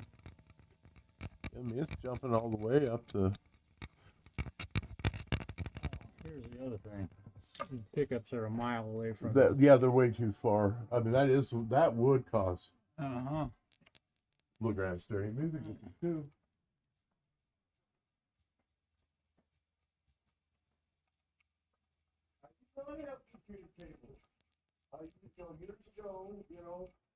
Maybe the pickups were just too far away and I was just too boneheaded to think about that. It's all the little things. We'll just get them set up here where they're in reasonable distance. I'm not going to make any excuses. Something like this could just be what is the problem.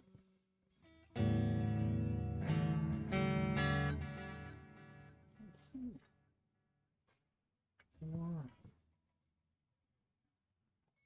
Boy, that's close.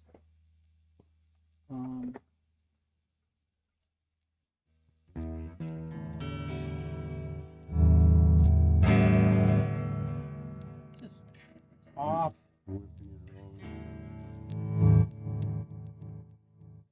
It seems like it's working better now, though.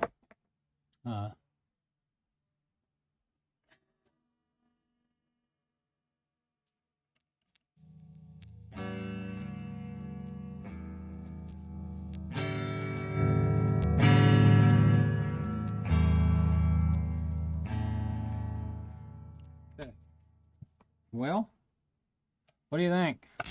Are we fixed? Still only a 250K pot. Ah, how much fun. How much fun. Hey Sparky.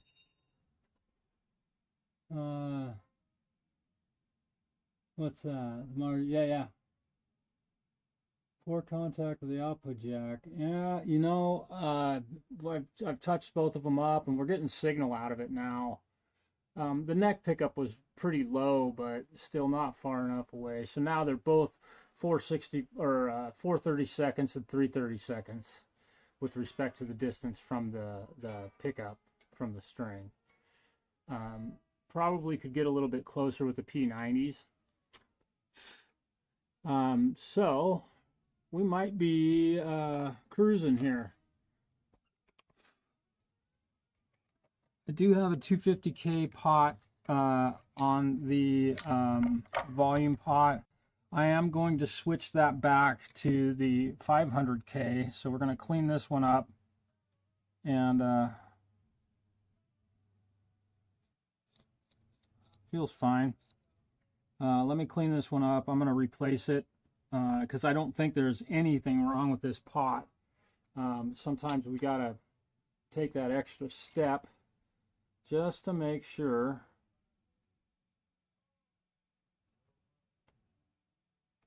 Oh. So I'm going to go ahead and swap this back out. We'll put the pot that was in the guitar back in the guitar. I just had to try something. This will be a very simple change out. Couple of solder joints. Now, I am going to touch up. I'm going to touch up one of these joints right here. Got a good, nice, solid. Oh, gotta wait for my gun to heat up. Get some of this stuff out of my way here. We got good solder joints all the way around.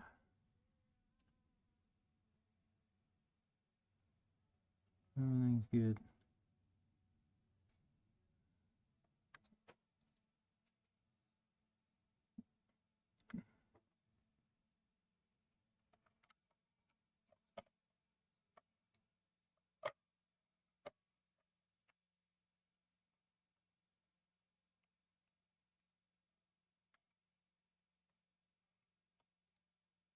lots of, how do we call it, guesswork on this one. Just odd problems.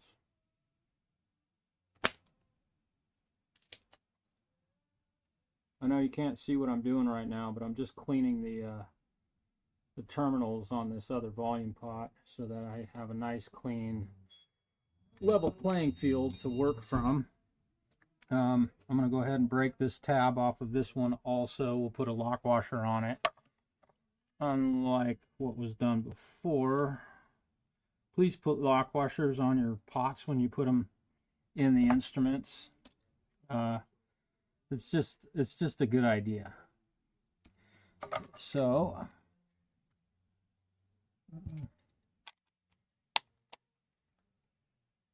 that way the thing won't break loose, and then you start tightening it up and breaking a solder joint in there that you could have avoided breaking. All right. Okay. Now that one's loose.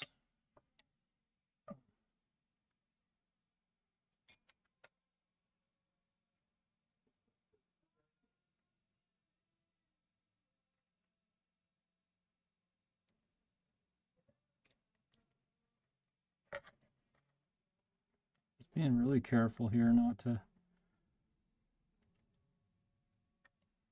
to break any wires loose again.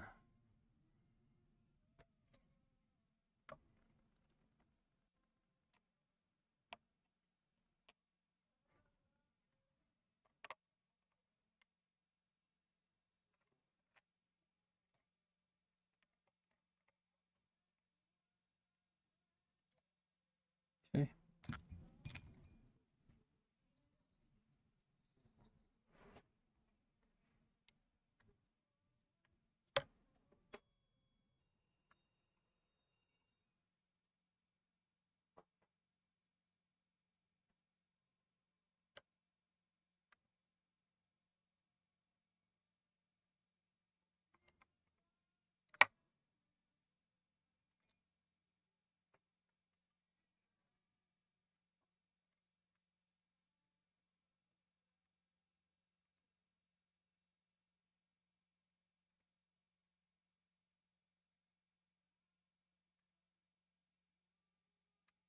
Let me see.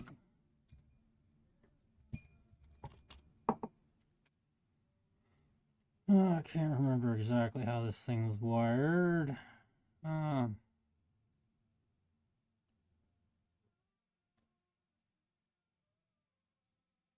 Okay.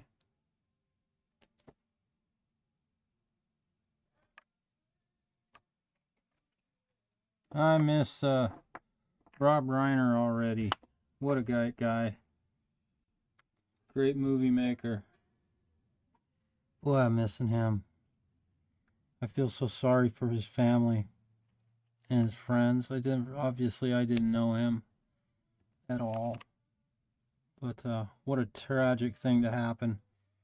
Drug addiction. Any of you ever think about putting drugs in your body, you call me. Send me an email. My email address is right there on my YouTube channel. I will talk you a way out of it. And I will use Rob Reiner's son as an example. There you go.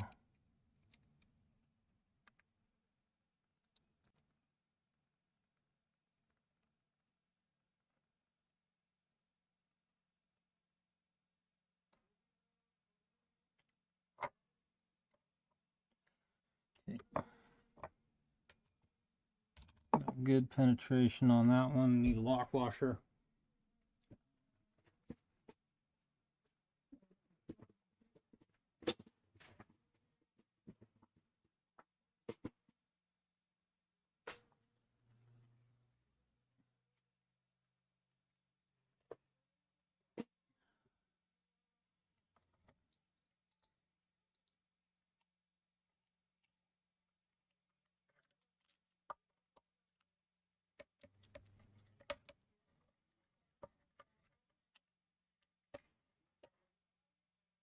Looks good. Being really gentle here. Not, unfortunately, again, these wires were cut so dang short that I got no room to work. Don't cut your pickup wires off. Leave a lot of extra on there. This is the reason why. Okay.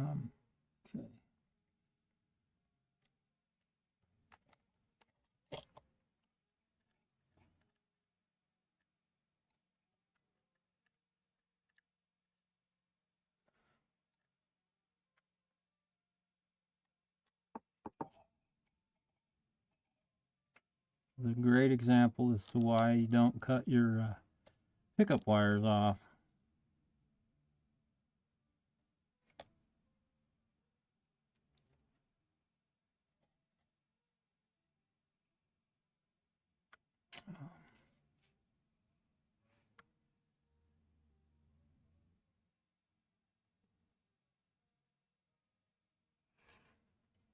There we go.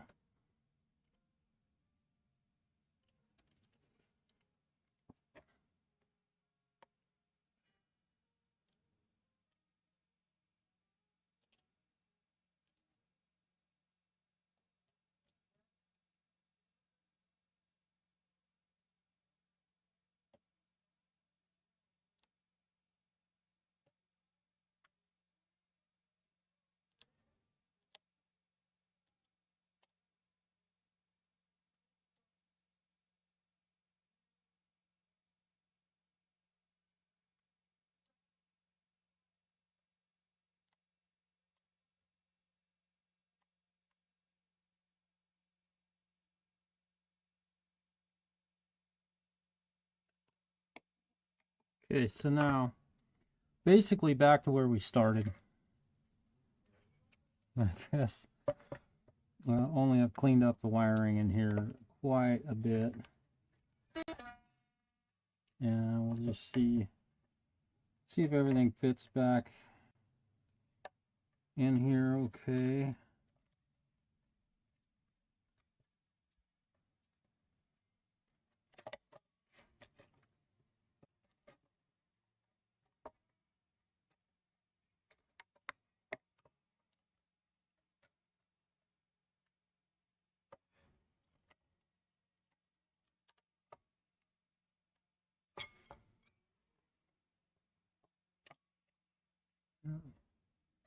Too short, don't have enough wire. This is why you don't cut your wires off on your pickups. 100%. This is the reason why you don't cut your pickups off on your wires off on your pickups. And also, it's a good reason why I recommend never buying used pickups. So here's what I'm going to do. I'm going to extend these two. I'm going to extend this piece of wire. I've got to put a longer piece of wire on that so that I can make the pick guard fit. Oh, man. All these things. Please stop working on your own guitars. Please. Please stop working on your own guitars. No, I'm joking. Work on your own guitars, but I do this all the time. I'm making this look really easy. Good grief. So much extra stuff I'm having to do on this thing just to try and make it work the way it's supposed to. Fortunately, this isn't that big of a deal when it comes to extending the length of these wires. It's pretty easy to do here, but I think it looks, you know, the next guy who opens his guitar up going to see all these extension pieces in here, and it's totally unnecessary, especially on these pickups. But you know, it just looks dirty. Ultimately, that's what I say. It just looks dirty, which No, it's pretty common. I know everybody that owns a guitar has to take them apart and work on them. I know. I get it. Can't ever just be happy with what it is. You know, you gotta alter stuff, modify stuff.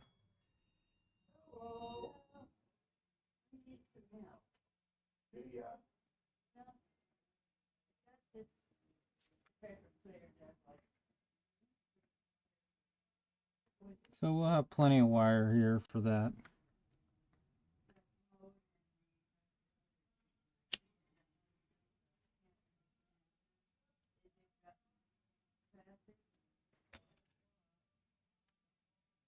Okay. And then we'll use a little piece of black wire for the ground. Where's my black wire? I gotta have a piece of black wire in here someplace. Probably not. We might use blue. Let's use green. No, that's a double-stranded.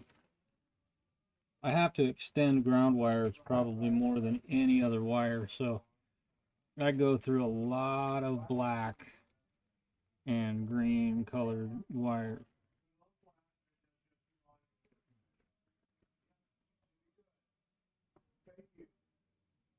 Do you have any other questions? Come see me. Okay. Oh, I thought, I understand completely. Tell me I got some black wire. Orange, pink. Alright, we're gonna just break the rule and gonna use a piece of white. No.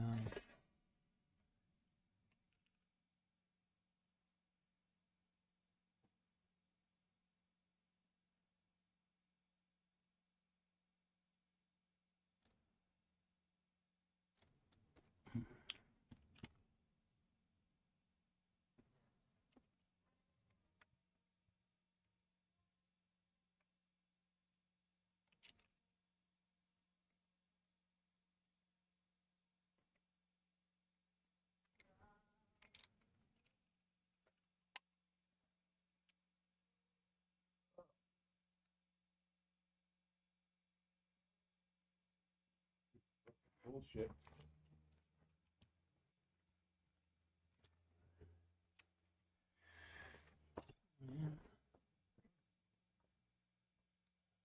Guess what?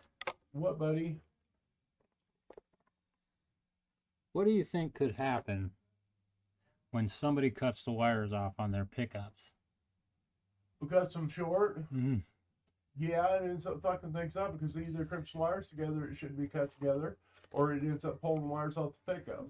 Well, I had to cut enough of these off of there now that the pick guard won't get back to her, so I have to extend wires. You know how Lovely. shitty that looks. Yeah, that's a pain in the ass. Gotta do it though. I mean, Understand. gotta do it. Then you're running into your lunch, buddy. I'm just letting you know. Okay, that's all right. I want to get this thing. I put the 500K pot back in it. Right. The other one wasn't making any difference at all. So Yeah, just, you know. I had to try it. I mean. Well, yeah. I mean, it's quicker sometimes just to swap it. Process of elimination. Yeah. Sometimes. Troubleshoot. Yeah. Right. Yeah, I might have to come back tomorrow and do this. I've got definitely got some business I got to take care of today. Okay. No, I'm gonna solder these ends back up at least to get this connected so that I know where the wires go. I wouldn't forget this, but I did use a piece of red wire where the wire was red. Wow, that's amazing. All right. Now, I did use a piece of green wire Where the wire was green? where the wire was black. Yeah. Green ground, black ground. I used white for the ground. Well, you know, that's the thing with house. It's like guys that do house wiring, they wire a guitar, and it's always they're always confused by it. Yeah. One of those evil things that happened in the world. Should have been consistent from the get-go, but it wasn't. You think SAE would have got made a standard, but it never happened. Oh, no. Oh, God, no. Purple wire is always a microwave. God forbid they do that. Yeah.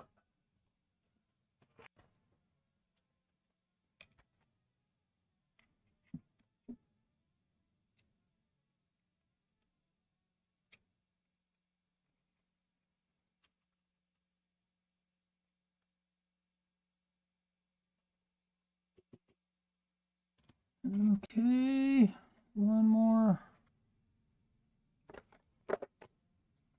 This wire is large enough that I can strip it like a normal piece of wire. The little dinky stuff that they use in guitars, you can't, I don't know, there probably are smaller, I know there are smaller wire strippers, but Yeah, it would be nice to have some real precision, kind of yeah, sharp and effective shit, you know. yeah.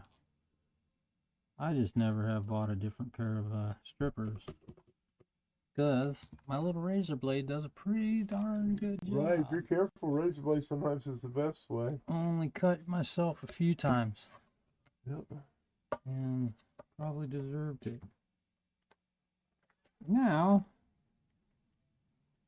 we got some extra wire in here, so the next guy that has to work on this thing now can put the stuff back in here.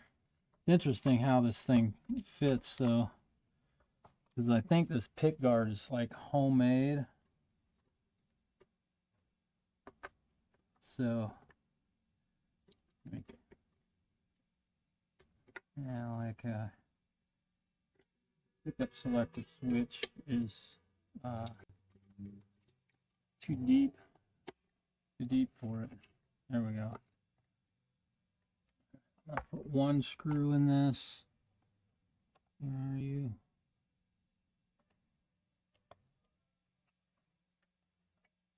Okay, I'm not quite sure.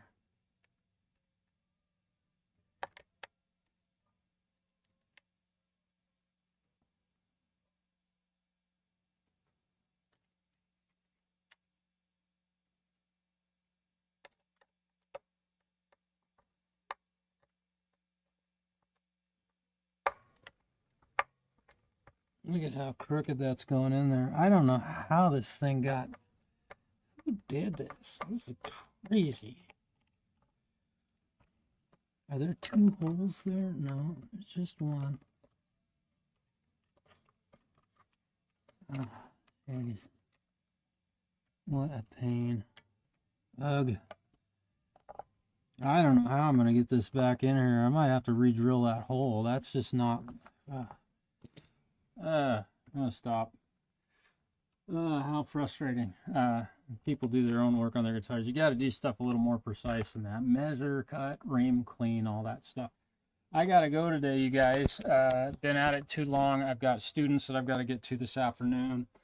I've got to eat. It's happy 2 o'clock to me. And thanks everybody for stopping in. Charlie, hello, man. It's in the mail. You know what I'm talking about. I'm going to keep it quiet just because I don't want you to get arrested over there in the state of California. You know what I'm saying. Let's see.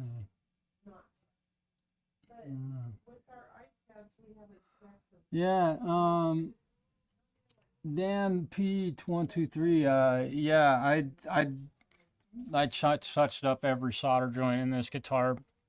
Again, this was worked on probably the guy that owns the guitar, and he's definitely not a guitar repair technician, so ran into a lot of like weird stuff on this one. The volume pot doesn't really work properly, meaning it doesn't sweep the volume like I would expect. But I don't work on a lot of guitars with P90s, and I certainly would never own a guitar with P90s, and I can't stand the things. but that's my opinion. You know, obviously they're around for a reason. A lot of very famous guitar players use them. I get that. I will never own one. I do have one guitar with a P90s in it, and it doesn't ever get played. Never. Just because I can't stand the way they sound and they're noisy. But that's me. I'd rather play a Strat with a single coil pickup. Yeah, yeah. Mail order Brian. Yeah, she's from the Northeast, and she's very healthy. Loves the winter weather. She's a real man. She lives in where it gets cold. I'm joking. Hey, feel free to hit the thumbs up if you learned something today, or hit the thumbs down. Any interaction is helpful always. Thank you all for your support of my channel, and we'll see you guys soon. I will come in tomorrow and finish this thing up. I don't know if I'll do any kind of live on it. Spent all day today messing with this thing. So there we go. I'm gonna head out. Evil Tree. It's great to see you. Thanks for stopping in, you guys. Hit the thumbs up. Peace, y'all. Hit the subscribe button. Feel free to subscribe. 68% are not subscribed to my little dinky tiny channel. If I have boobs, I'm telling you, I would have millions of subs. That's all I got to say about that. You guys do it for dime. Peace.